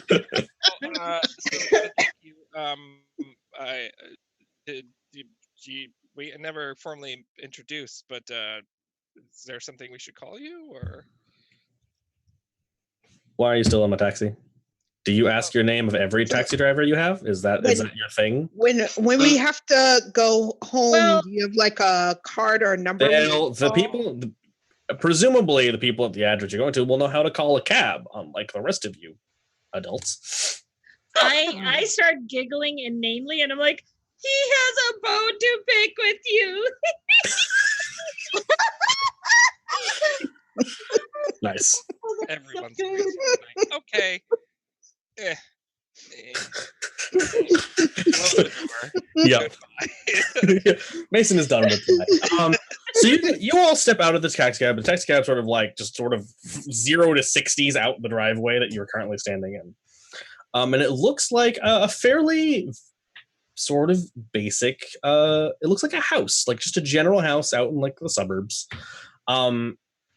It's fairly well kept. There's some signs that like the lawn hasn't been mowed recently, but that's really it. And there is a light on on the porch. And standing there is someone, Mason, you recognize very well, actually. Okay. And sort of takes a step forward and says, "Oh, cool, you found my phone." Okay. So I'm like, hi. Oh my god, Liam, what are you doing here? That's a long story. Are you someone else? Liam is about to like say something, sees this person brandishing a chicken at them with like, "Are you boning someone else?" being the first words out of their mouth, and just looks at you and says, sorry, do you know them? No, frankly, I don't even know their names. They just it thinks I'm hash brown girl. Adage. What? Oh, she's hash brown girl. And then there's frat boy, and there's Teddy, Kalinda Murphy. I'm Belinda. Sarah Oh my Bradley god, I have a Treatment, name. but like you're chill, so you can call me Teddy. Okay. And yeah, so Liam was like, all right, well, why don't we go inside and I can explain some things, I think. Okay. Yeah. Yeah, I implicitly trust him, so I will walk inside. That has never burned anyone in the history of ever. Luckily for you, that is not the case in this point. So Liam sort of like opens the door and sort of holds the door open for all of you. So I whispered to Kalinda as we go in, do you do divorces? I no. I'm a public defender. I don't even know why I keep trying to like represent myself as like this really successful lawyer. It's just my parents, they paid for my undergrad and law school, and they want me to be like this person that I'm really not. Like Liam is standing there at the door listening to you tell your life story to this person you literally just met. And is like, do they, hey Mason, do they are they okay? Oh, sorry. Mason's in another room. He's looking for It's like, hey Mason, are your friends okay? They're not my friends. Are your acquaintances okay? I doubt it. All right, fair enough. So you might want to go inside on the fast side of things. Just throw it out there. I bet you've had it seems like you've had a long night. Cool. Yeah. Teddy just like rolls past. Leg or breast? Sorry? What? Asking him what he wants. Oh, Liam's like, I ate. I'm good, thanks. Like Kalinda is Go gonna chicken. like she heard leg or breast, and like Kalinda's gonna be like, "We're not at the orgy party." And then just from Mason, from outside, you hear like commotion, and then like you don't hear Kalinda say, "We're not at the orgy party," and you hear Liam just go, "Mason, what is going on?" All right. I haven't found what I'm looking for, so I'm just gonna stomp back outside and be like, "Get in the house so I can find the liquor." Oh, that's like Liam's like, "Oh, third door from the right on the down the Oh hall." no, I'm up. Right. So eventually, Liam like stray cat corrals you all into the kitchen. And it's like, all right, and like Mason's got some booze. I assume people have booze at this point. I assume that's just happening. Knowing all of the characters we have so far, Liam just goes, all right. What do you all know about? I don't remember his name either. That's where we're at right now. Oh, that's hysterical. I didn't even notice that until now. So what do you know about a man named Theodore Wilson? Hey, we have the same name. That's not a good thing in this case, trust me. That's like, wow, really? Isn't Yeah. that So some American president? no, That's Teddy Roosevelt. or Woodrow Wilson. Or Woodrow Wilson. It's yeah. So No. Theodore Wilson is my client that I'm representing right now. Well, that explains why you're here. And anybody else? Anybody else know who this person is? All right. Well, that explains one of you anyway. Do you want to explain who Theodore is, or should I? Look, first, let me start by saying, and she like looks like she's winding up, like when she does like opening or closing statements. I'm just a public defender. I get assigned someone and I represent them. And unless I have like a strong like moral like, unless I feel that this person truly is dangerous, like I owe him the best representation. Okay. So I would start by saying that I think he's a murderer. Oh, shit. Okay. Oh, wait, him, the frat boy? Theodore Wilson. I don't know what his last name is. It's treason. Oh, Okay. okay. So no, it's Wilson not him. Reason? Not the same. Okay. Okay. Well, I can. It's a little awkward, I guess, because you're a lawyer, but I will quite honestly tell you that he, there is no think he's a murderer about it. Yeah. That's disappointing. I don't know how I'm going to get myself out of this situation. Like, it has gone really off the rails. Like, this guy is crazy. You and me both. So let me start from the beginning. So I'm Liam. I don't know if Mason's told you, but I work late night shifts at a hospital. Die? What? This guy, did he die? Is that why you were here? No, he didn't die. But some other people did. And that's not good. They came in through the people there came in through my shift. And maybe 2-3 days ago, I got invited to this place. And so that's why I've been a little unavailable. Sorry. It's in and out of work. You weren't boning anybody? No, I was not.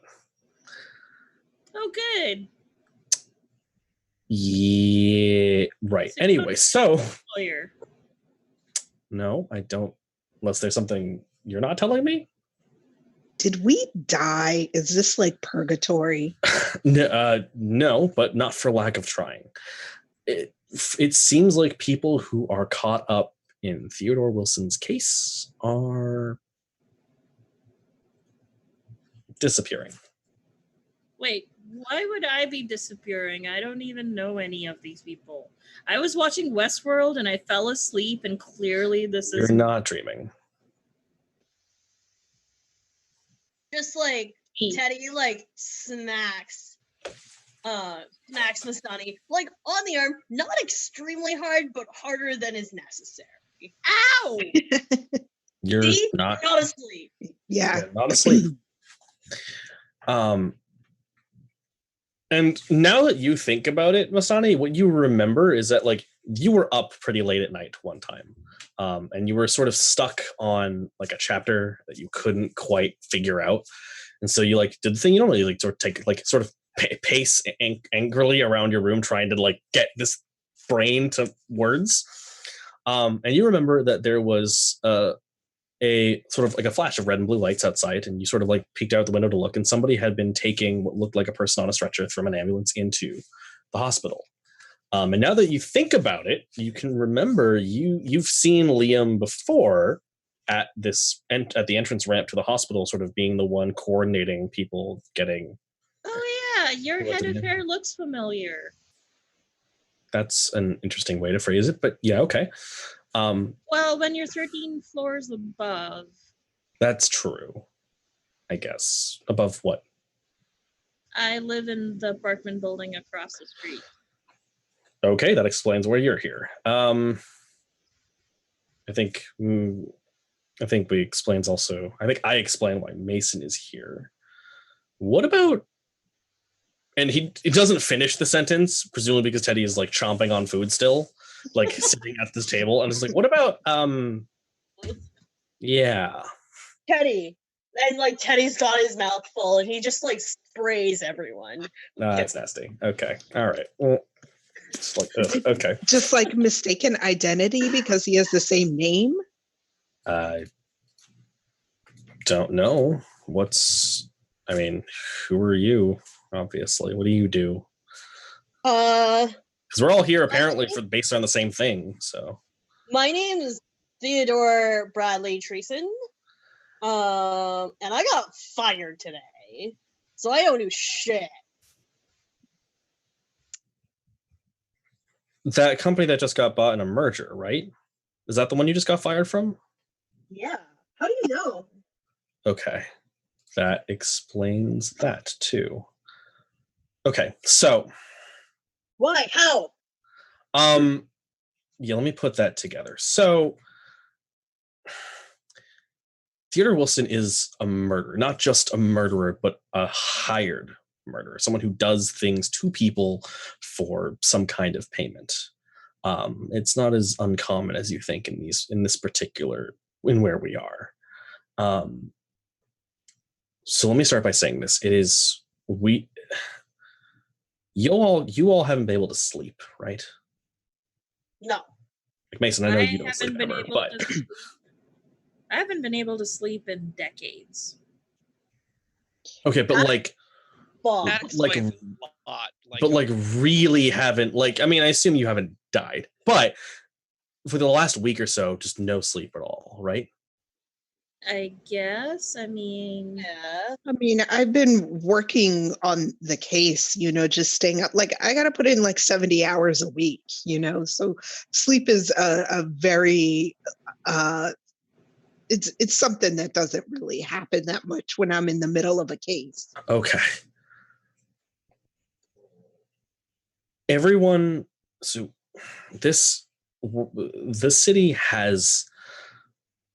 isn't just all there is. There's another sort of city lurking in the shadows of the city that we all live in. I don't know a lot about it. I just got. I don't know what that is, but sure, if that works for you. Like in the multiverse?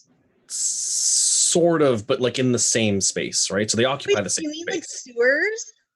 Are there like rat people in the sewers? I don't know, but I can't rule it out. So Cool. Rat. Let's just move past that. Occupy the same space.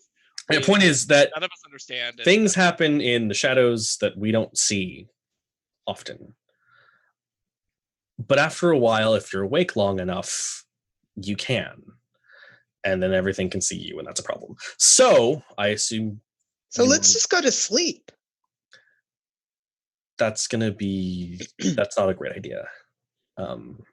Because once you've awakened to the city, things know where you are. And if you're asleep, they will kill you. Wait, so we're not sleeping ever again? You can sleep as long as you have a whole bunch of people ready to keep you safe, which is difficult. Wait, where are we? We're still in Ontario, right? Yeah, but we've switched. It's on Ontario Plus. Wait, is this the other place? Yeah. Oh, the upside down place? Yeah, it's Something the upside down. Something like that. Sure. I read a book like this once. I read a book like this too, and yet here we are. So Stranger that being Things. said, I love that show. Okay, hey, all right, hold on, you. The too hungry. This is important. Are just like Stranger Things. He's like, all right, that's enough. This is important. Okay. Theodore Wilson lives on this other side. He got here at some point before we did and made a place for himself here. Somebody found out something, and Theodore Wilson was hired to remove them. And I guess they all, for some reason, you all have been deemed worthy of the same thing. Do we adventure? Do we get magic swords? Do we get marked for death? But that wasn't quite what I was going for. But yeah, okay, sure. I mean, it is an adventure technically. Sure. So what do we have to do? Well, not die is probably a good start. Can I roll a perception? I don't know what that means. I mean, if you can look, you have eyes, right? I now look for some D20 dice somewhere. There are no D20 dice in this house. This is not a gamer's house. So, yeah, how do you know so much about this? Well, I woke up to this about a week ago. Late night shifts. It's been a time. Yeah. Yeah. You need to stop covering for them. Yeah. Concern for later. And that's why I know. So how do we kill him? Because like, if he kill us, we should just like kill him. I mean, that's an option. Yeah, you could stop him. That would work too. Fine. Yeah. I think if what I'm reading in the case files, all the evidence, he should die. I start looking for like butcher's knives and like chef knives and whatever is nice and pointy in like the cutlery area. Okay. So, and he says, all right, well, knives are good. Knives are fine. Maybe not you though. He says, look, when you awake though, everyone gains something and loses something. You lose the ability to sleep safely. That's great. But everyone gains something about crossing to this particular side of it gives you something. It's whatever. I don't know what it is. It's unique to each of you, but there's something that each of you has now. That's just a thing that happens. And Liam sort of like pauses for a minute and then reaches up and flicks his hand, sort of like a scalpel appears in his hand. He says, this is what I got. And then he sort of like cuts down into like across a table. And the table like just splinters into like a bunch of different like perfectly cut pieces and then falls apart. It's like what the fuck? So My you chicken gained was like that. master woodcutting skills? It's not just wood. Like I can cut pretty much everything. You should cut Theodore Wilson. That's the idea. But Wait, you're the chosen one and we're just your sidekick party members now? No, we're all kind of screwed together is what it was. So I was assuming. I thought we weren't going to the orgy party. No, we're not going to the orgy party. Mason, we're going to have to talk about this orgy party. You said we're screwing together. No, I said we're screwed together. Two very different things. He did say screwing together, I think. Look, there's a point being angry murderer coming for all of us. We should all probably do something about it. It's not just cool. Yeah. I dig out two like chef knives and like slice him. Cool. All right. Great. Okay. I've spent years playing rogues. I can do sneak attack. Oh yeah. Okay. Do you like have a cartridge I could put in this? And Kalinda holds up her taser. I don't know. That's an oddly specific request. Okay. I thought I'd check. That fair, but no, I don't have an extra taser. Sure. Okay. Yeah. Do you have a plan, or is that why we're all here? Well, that's why we're all here. My plan was get us all here together so we can at least not get murdered. Okay. I have a plan other than that. So we just got to find Wilson and then we got to kill him. Yeah. And right about this time, the lights in the house flicker. Last time that happened, dogs showed up. Yeah. What's with those dogs? Do you know? Liam, like when you say like last time this happened, dog showed up, Liam turns and goes, "You too? Really?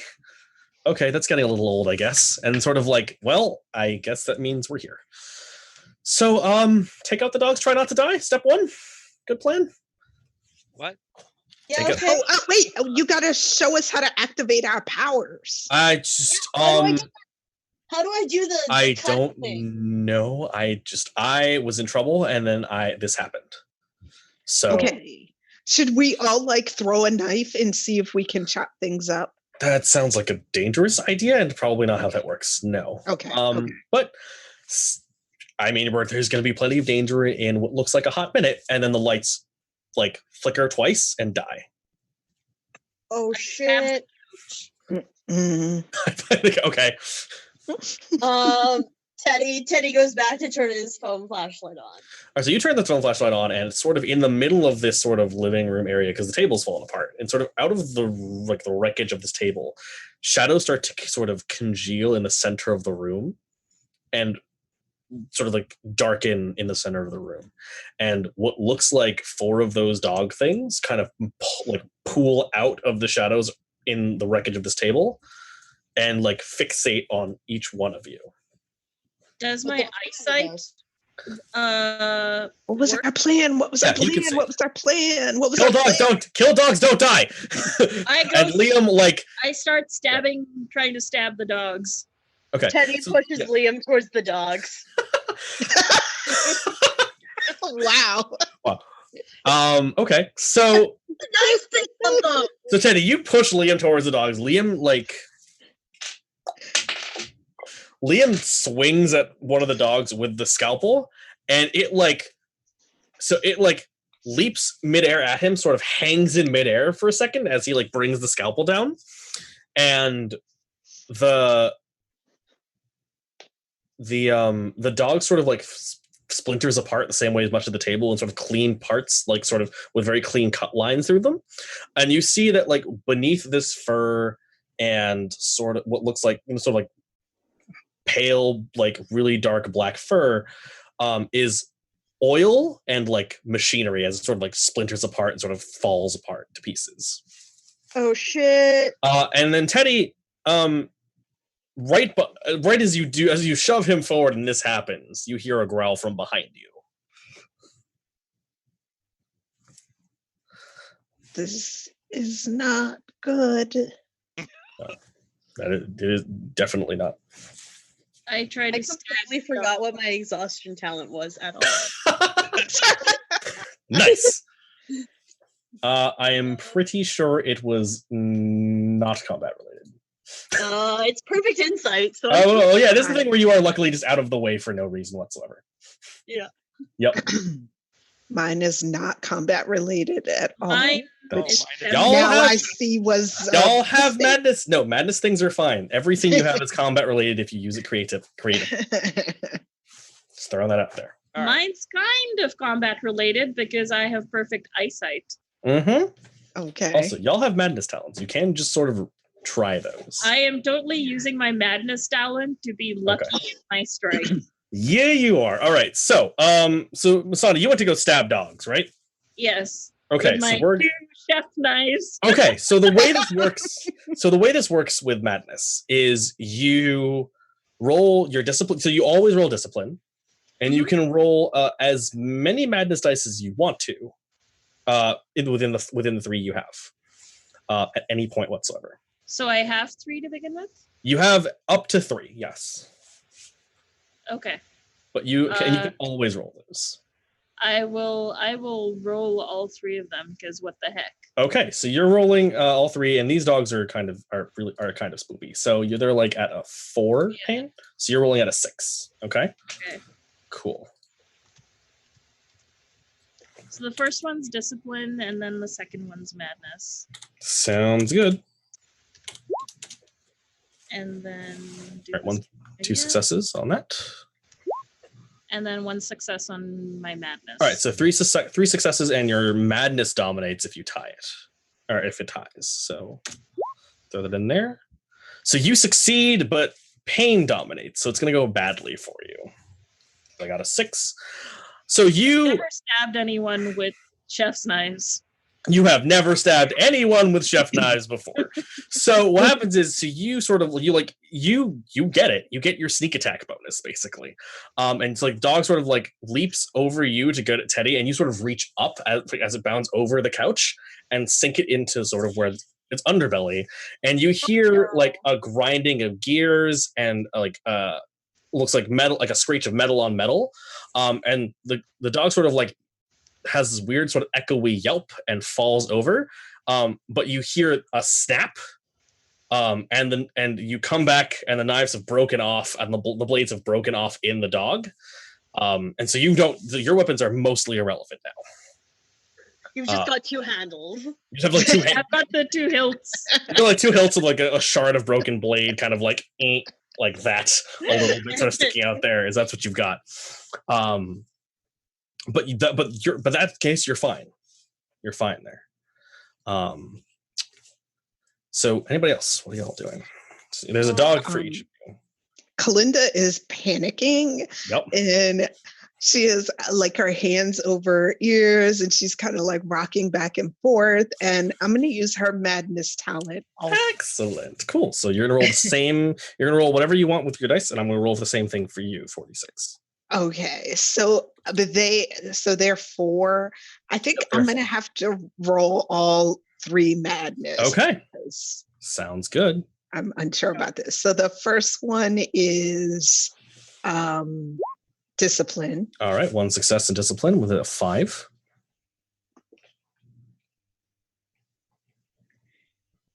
And then this is madness. Madness, right?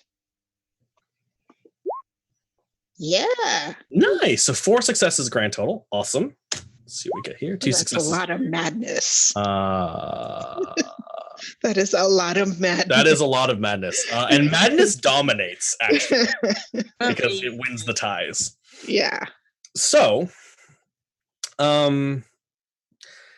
here's what happens. So when madness dominates, you get to check off a response. Okay. You have, I believe, 2 fight responses and 2 flight responses. So you get to pick which one you want. I'm going to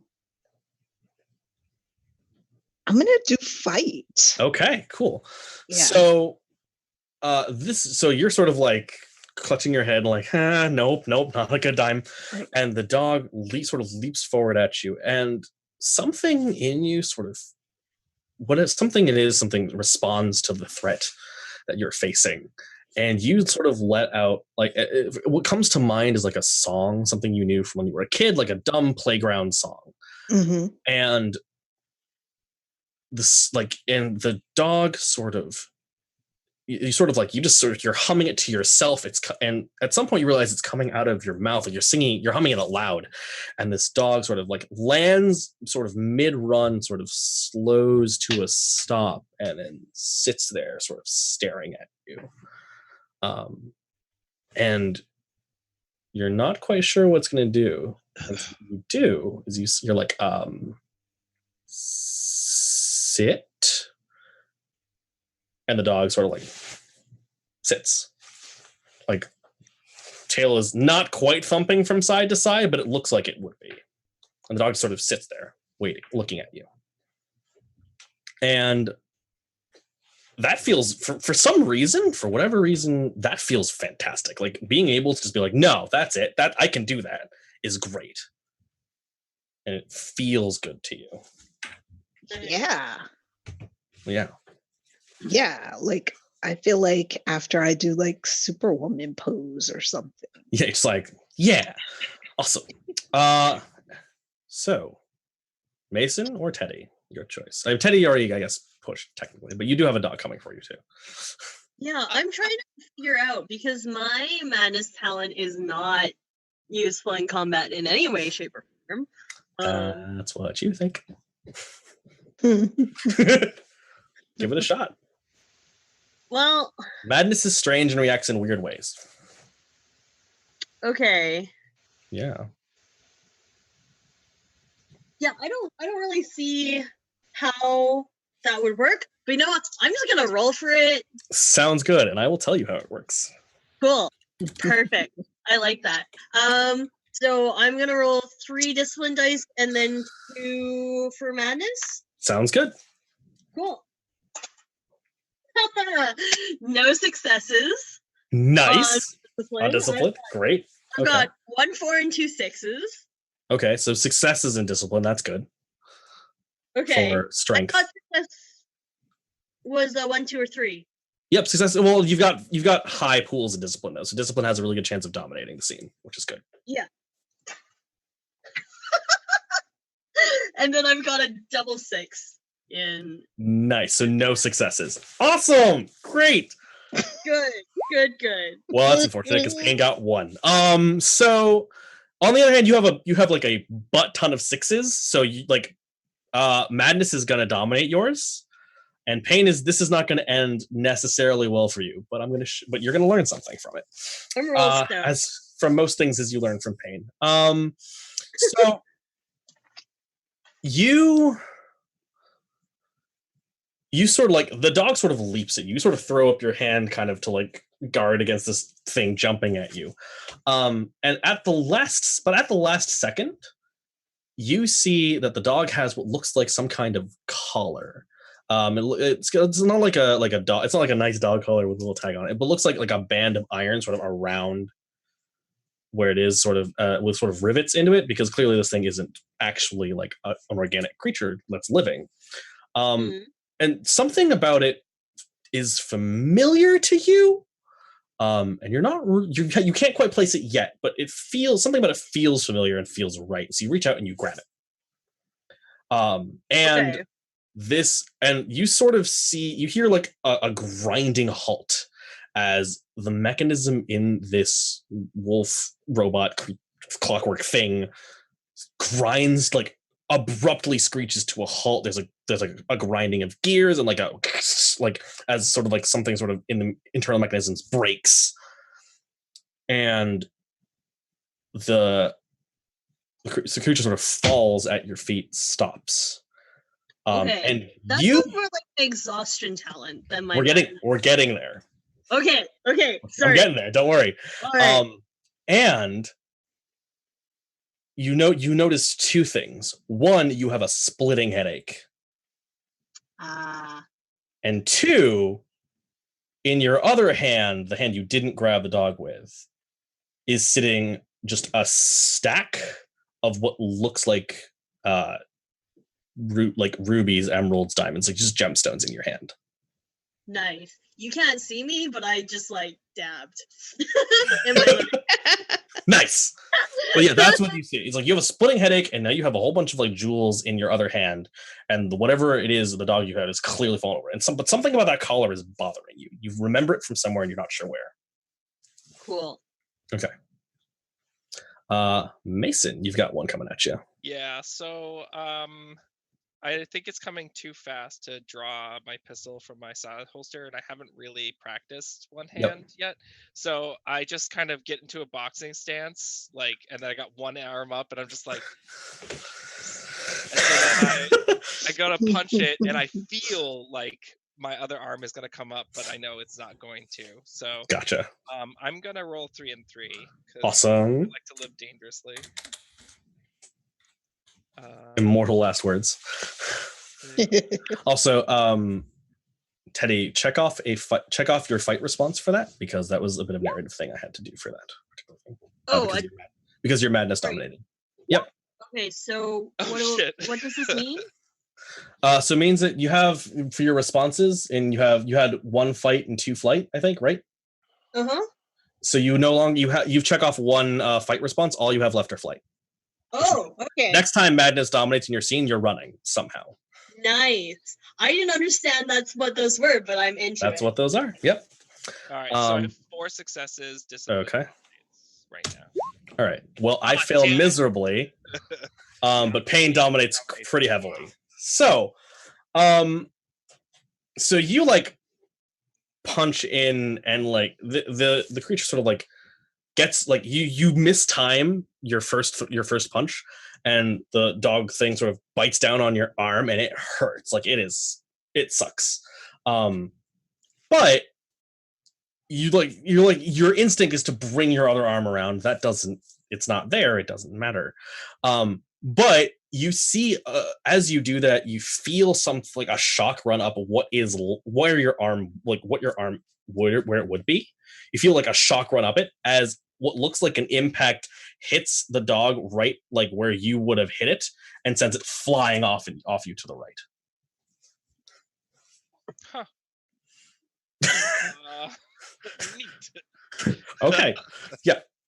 And for a split second, right at the point of impact, you can see what looks like a sort of shimmering, almost kind of grayish ghost of your arm where it used to be, and then it fades again. That's weird. A little bit. So all the dogs sort of hit like this all sort of happens at the same time. Like one dog hits the wall, one dog hits the floor, one dog falls into pieces that Liam has dealt with, and then one dog sort of hits the ground again from like the jump it did over the couch where Mastani was, and then there's one dog just sitting there, sort of staring at Kalinda, like not moving Five at all. dogs. Yep, there was one that came behind you. Remember, because you pushed Liam into the floor. Okay. I got you. I was like math. And so there's like 4 dogs hit the ground, and there's one just staring at Kalinda, like not even blinking or moving. Nice. And yeah, and Kalinda, now that you've gotten a second to really sort of like you've gotten a minute to sort of now that you've pumped yourself up about all those things, you're like, oh wait, okay, hold on, nope, still here, still in this room. Mm-hmm. You get a moment and you look at you can see Mason where his arm is, where it's been sort of mauled by this clock thing, and you realize something really noticeable. The wounds on his arm look like the wounds that you've seen in your case files. Oh, no. That's not good. And right about the time you realize that, you just hear sort of through the window, like kind of outside, a little muffled. You just hear kind of like.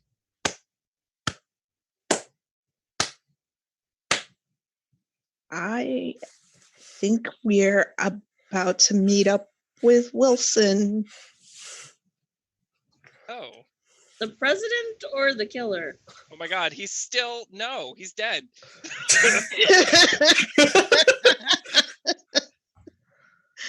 It's the killer. The killer, Mastani. The killer. Look, I just have trouble keeping things straight sometimes, and I need to make sure we're very specific about who we're referring to. It's an important story, like writing thing. Right. So, and from outside, once like the little soft applause ends, you hear, okay, that was more than I was going to give you credit for. Why don't we talk first? Are you gonna kill us? Who are you? Depends on how this conversation goes, I guess. But I am kind of otherwise I do get paid quite a lot to do this. I don't understand, like, what could these people, what did Sharon do to you that you would do that? Who's Sharon? Sharon's my best friend, and this guy just he mutilated her, and it's horrible. So what did Sarah do? What did Sarah do before her untimely death? Oh, I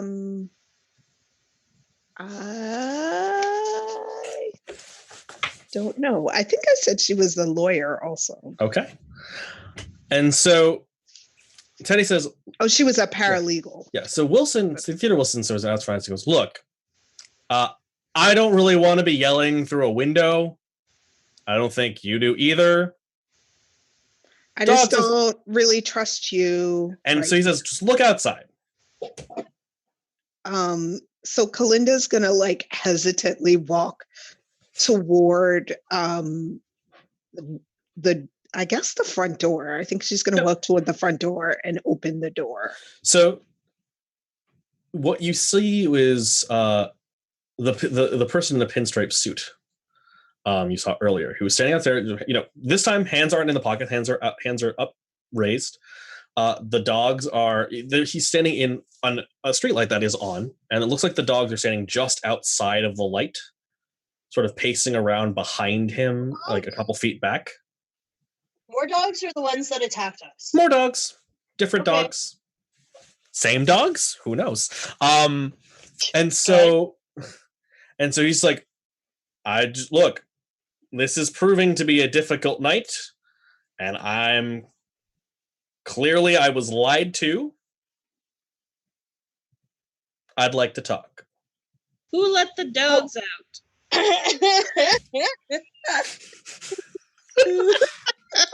And Wilson looks at you and goes, that would be me. Teddy rocks up to the front door and like waves the like handful of like gemstones. Yeah. Yo, can I pay you with these? We'll get to that in a second. So Mason, you said something? The light's on in the house now. The dogs attacked. The lights flicker on now. All right. Are the dogs still there? The dogs actually are not there. Even the one that was like hypnotized. Yeah, the one that was hypnotized is also no longer there. But the one that was cut, the one that was like, what you do see is like there's the evidence of this attack taking place is still there. Like there's stuff knocked over. There's like there's like scratch marks on the floor, but the dogs themselves are nowhere to be found. Cool. That being said, when you look outside, you can see four sets of you can see the eyes in the shadows behind him. There are only 4 now, where there were 5 that attacked you before.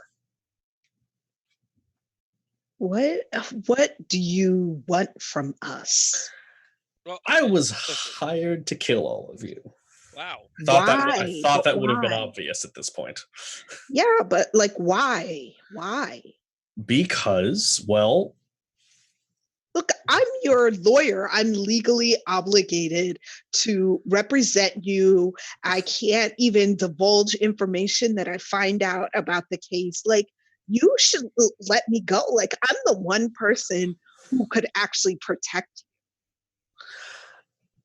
you. Let's just say I wouldn't need the legal system to keep me safe.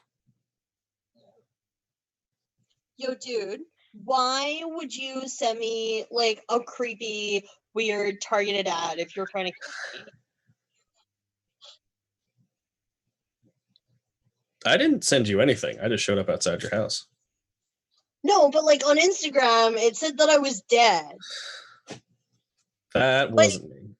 I mean, like, I know I need life insurance now, but like... Yeah, that's probably a good investment. Still wasn't me. Right, and like I'm gonna help you with that too, Teddy, when we get back. So I think at this point there is no sense in just shouting outside the door. So Wilson, why don't you come in? I'm going to. Oh, that's a bad idea. I've read it in all sorts of folklore. If you invite, like he's a vampire. Not a vampire. I am pretty definitely human. Thank you. Yeah. Yeah, I mean that guy who like lives in the car said he was human too, and he clearly was not. I mean, no, those taxis are human too. That's their job. Wait, so is the taxi the human or the human in the taxi? There's a human in the there's a human in the taxi. This is very fascinating. You can learn all about this place later. But we're on a timer. But wait, why am I? Could you just like not kill us? Why do you want to kill me? What do you have against hash browns? Why would I have? And Wilson just like looks at you, like, why would I have anything? Okay, look, that's not the point. The point is somebody wanted you dead. That's Right. So Okay, you could I've- just take the money. You could tell them that you did the job. We'll disappear. take his money and then just like kill him. Wow. that's Please do not encourage homicide in front of Look, me. my cats are well fed. They feel like they're never fed. So maybe that's why they've got a hit on me, but I promise you they are being I did not get paid to kill you by your cats. But sometimes cats do that. I'm just checking. What? Sometimes some cats. But point being, look, Like I knew I was a dog person. clearly I have been lied to. I was told that the people I were going to kill were all just normal humans. Normal people. That would be it. Evidently, you are not. As evidenced by what just happened in that room, right? Right? Sure. Okay. Sure. well, Like there you let the something dogs happened. We out. don't know what. Clearly it was you. Yeah. Like the dogs, the lights, that was me. I don't know what's going on with your Instagram thing, and I don't know what your thing with hash browns is, but So how can we settle this where we get to stay alive and you get to keep your kill money? Just kill the guy. that guy is hard to kill. Who is he? The guy?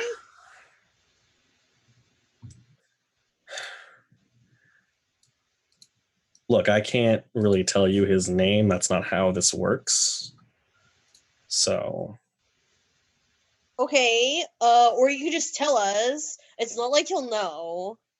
So here's a plan that I just thought of. okay. You told us who and where this guy is, then Mastani and everyone else could go try to kill him, and I will stay here and make sure that you're protected. Okay. How about instead of that overly complicated thing where you all go to kill somebody I just told you is very hard to kill? How about this? But we have powers Hold now. on. We're like superheroes. Like the Ninja Turtles. Like a lucky Or the rogue. X-Men. All right. Okay. Look, There's Rogue in the X-Men too. I can't tell you his name Why? because that's part of the job. What part of Contract Killer did you not understand? And like he stops paying attention to you entirely and focuses on the other three. Like you clearly, the grown-ups are talking. So look, if you want to go the homicide route, you do you. I'm not going to tell you who he is. But I was clearly, like I said, this was a job. The details of this job were not given to me correctly, and that's a problem. So I'm going to back off for a bit. That's a And good if decision. if the person who hired me somehow ends up dead at some point, Then you'll give us the money that you took from him? I'm not going to give you the money you took from him. You don't need me for money. You have that one for money, clearly. And he points at Teddy, who is still holding like a fistful of shiny jewels. Do they have the same one-to-one value in our world, or is it like, If anything, they carry better because dollars don't mean anything here. Okay. especially not Canadian dollars? Yo, okay. Teddy, just stick with us, okay? Teddy, come. It's not my money. So we're gonna call this a night. And you can all figure out what to do from there. Okay? Cool. How do I Sounds use my good. exhaustion talent? You add one tick to your exhaustion and you roll the dice. Or you add as many Okay. ticks to exhaustion as you want. You Okay. could add six. Do You I could add roll 5 right a now. dice per tick? Huh? Do I roll a dice per tick? Yeah, so you basically a dice per tick. Cool. Can I roll 2 dice? Yep, so put 2 ticks on your If I exhaustion can- sheet, and then roll your Yeah. exhaustion and your discipline. To see if I can to see if I can figure out what's going on. Yeah. Yeah. Cool. Cool. So rolling 3 for my discipline. And 2 for your exhaustion. Yep. Cool. Oh fuck. I dropped them and they didn't land on a flat surface. Okay, I've got 2 1s and a 6 for my discipline. Okay, so 2 successes and a 6 for discipline.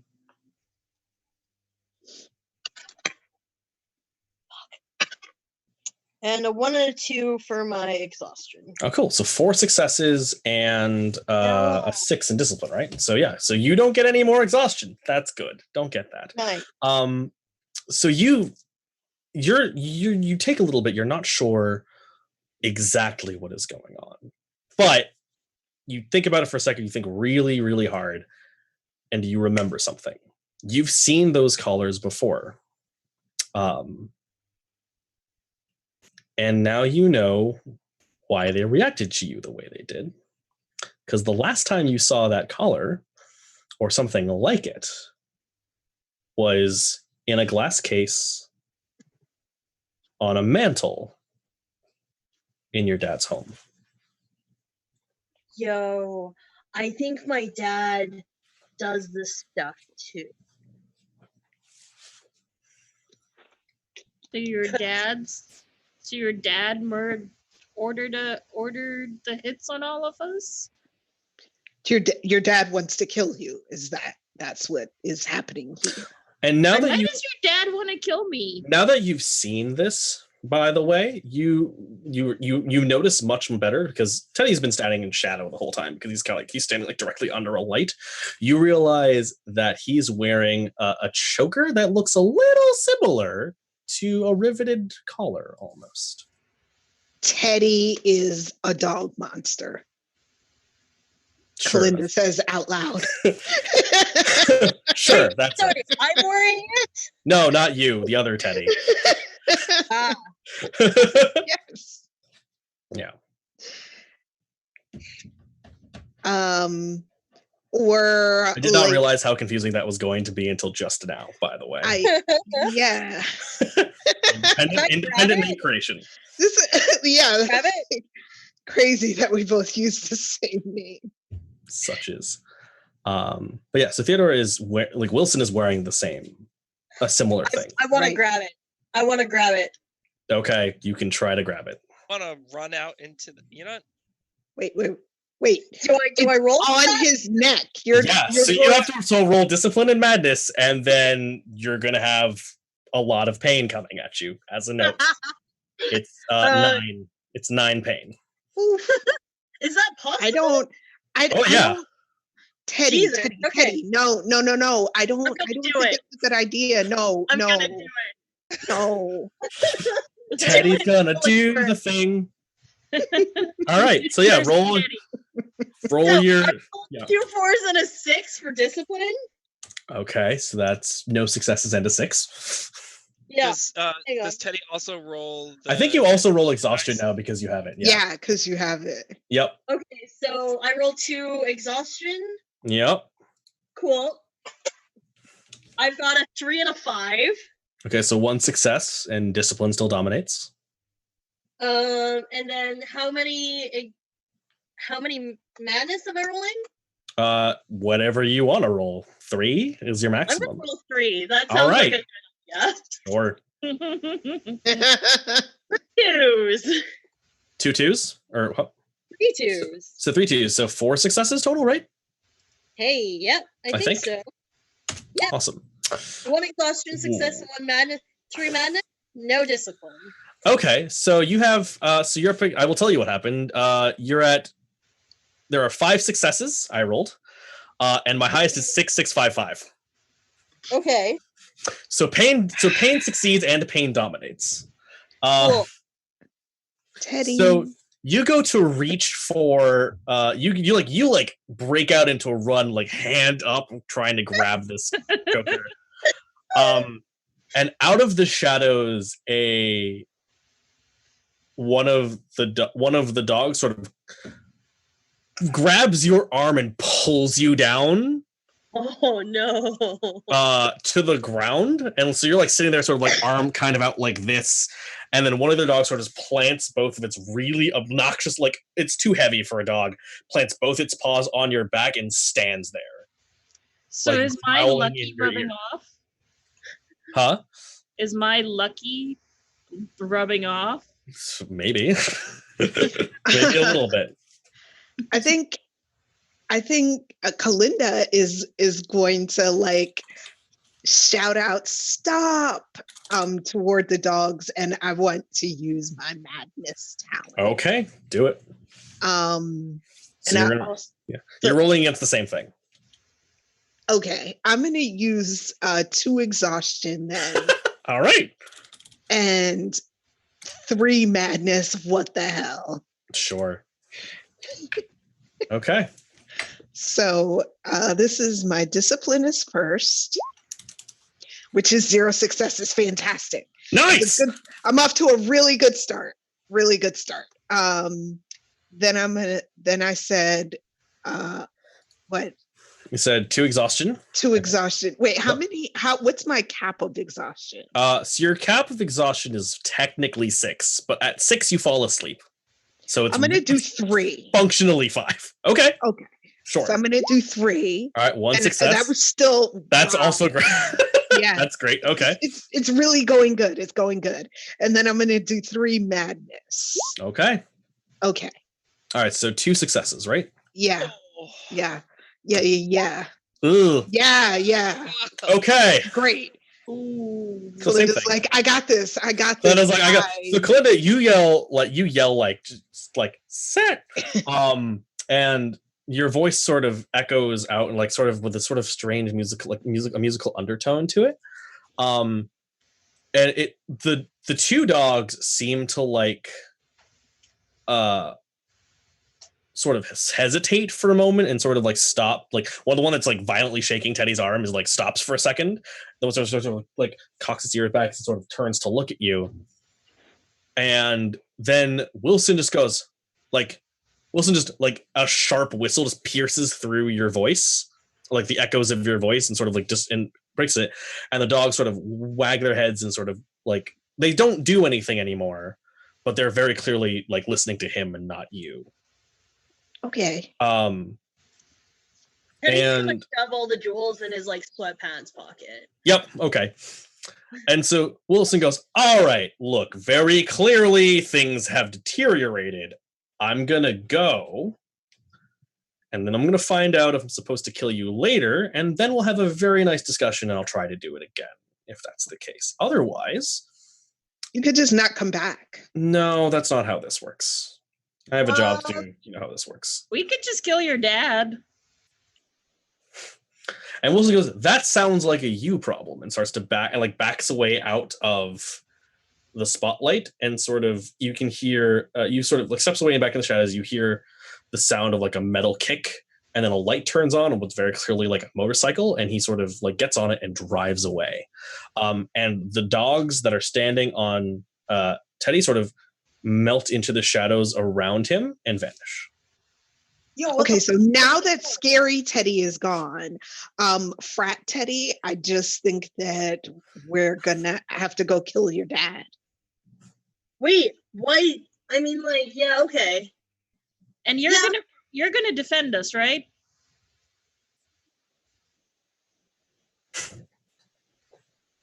Wait, what?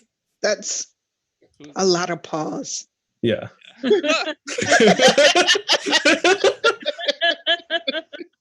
Yeah. Wait, are you talking about the dogs or you? What? That's a lot of pause. All right. Well, we can. So we're pretty sure that the person who hired this Wilson guy to kill us is Teddy's dad. Yes? Is that what we're agreeing Why on? does your dad want me dead? What did I ever do to your dad? I don't even know you. Hash browns. You're crazy. All right, let's not use crazy. Who are you calling crazy? Crazy? You went raw hash. Okay. And- Look, And Is I'm it now no taking both my need gulps to and start using ableist language. Let's just go kill someone. I mean, like, lawyer. Leo, I mean, like, that guy's the one with, like, the sword hands. Like, I think it should be his problem. I don't have sword hands. I have one hand. Never mind. Liam, do you know how to contact like a taxi or something, or get I thought that was your thing. calling taxis? No, I just ask questions. So I think Kalinda is just gonna like look up and be like, "Hey, can we get a taxi to this Teddy's dad, please?" Yo, And my, then There she'll like hold up her phone and be like, "Samsung Pay." So I can pay him with, like, just, like, high-fiving him. So there is an awkward moment of silence in the night. And then from behind you, Liam coughs and holds up like a different phone, like very clearly some kind of burner. It says, "You can just call a taxi, you know." And as like the camera sort of pans up off of this motley crew into the moonlit sky, we leave all of you ready to go do some unforeseen fratricide. It's like at some point later where at some point, all I'm saying is elaborate patriarchy joke. Hey. So, on that note, thank you all for joining us for this episode of One Lonely Night, which is run on the Don't Rest Your Head system by Evil Hat. Check them out. They make Fate Core as well as a couple of other different games. They're a fantastic publisher. Let's go around and just say who you are again, who you were playing, and anything, let's say, I guess, something that you enjoyed about the session. Let's wrap with that. Yeah, so Masani, how about you? Okay, so I'm Miriam. I played Mastani, and you can find me on media_junkie. And the thing I like the most is being absolutely clueless and the buttons. They were good. Kalinda.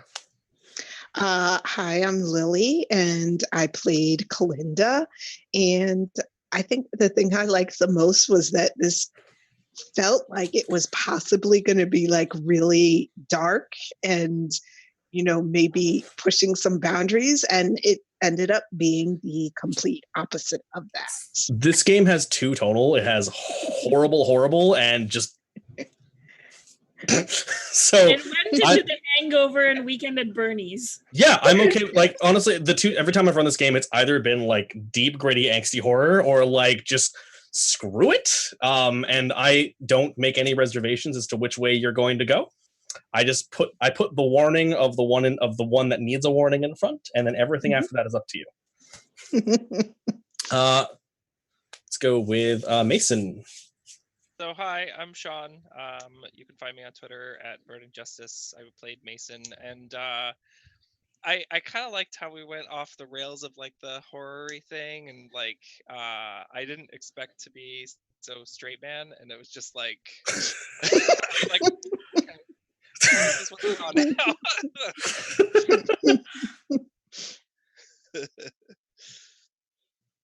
Okay, and last but not least, we've got our other Teddy, not serial killer murder Teddy, just regular frat bro Teddy.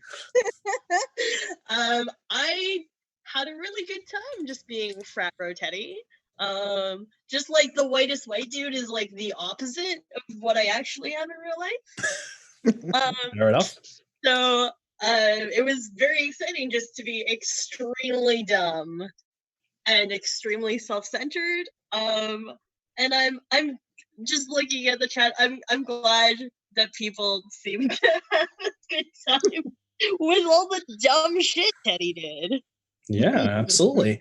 And I am John. I was the GM for One Lonely Night.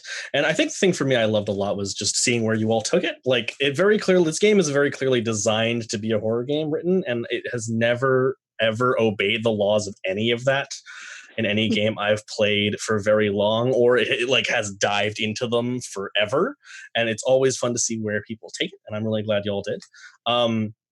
I'm a little sad that it kind of ended on this sort of cliffhanger note, because this is a one-shot. But if y'all want to do this again, let us know. Tweet at people. Let me know. Maybe we can schedule second lonely night, and we'll see what happens. But who knows? My dad. Absolutely. Yeah, let's go commit patricide. Let's Slogan of Pride Month, people. So, that being said, the next game on this channel is midnight, 9 p.m. PST, midnight EST, Emissaries of Avithna, and we're not going to be raiding a channel when we sign off. We're going straight into that game in just a bit, and I believe both Miriam and Leona are in this game. Yeah, fantastic. So, as they say, welcome to the party, welcome to Pride, be gay, do crimes, and we'll sign off and see you guys just in the next game a little bit later. So, thank you for watching, and hopefully enjoy the next game. Thank you for running such a good game. Thank you. Yeah, I'm glad you all enjoyed it. Thank you. Bye.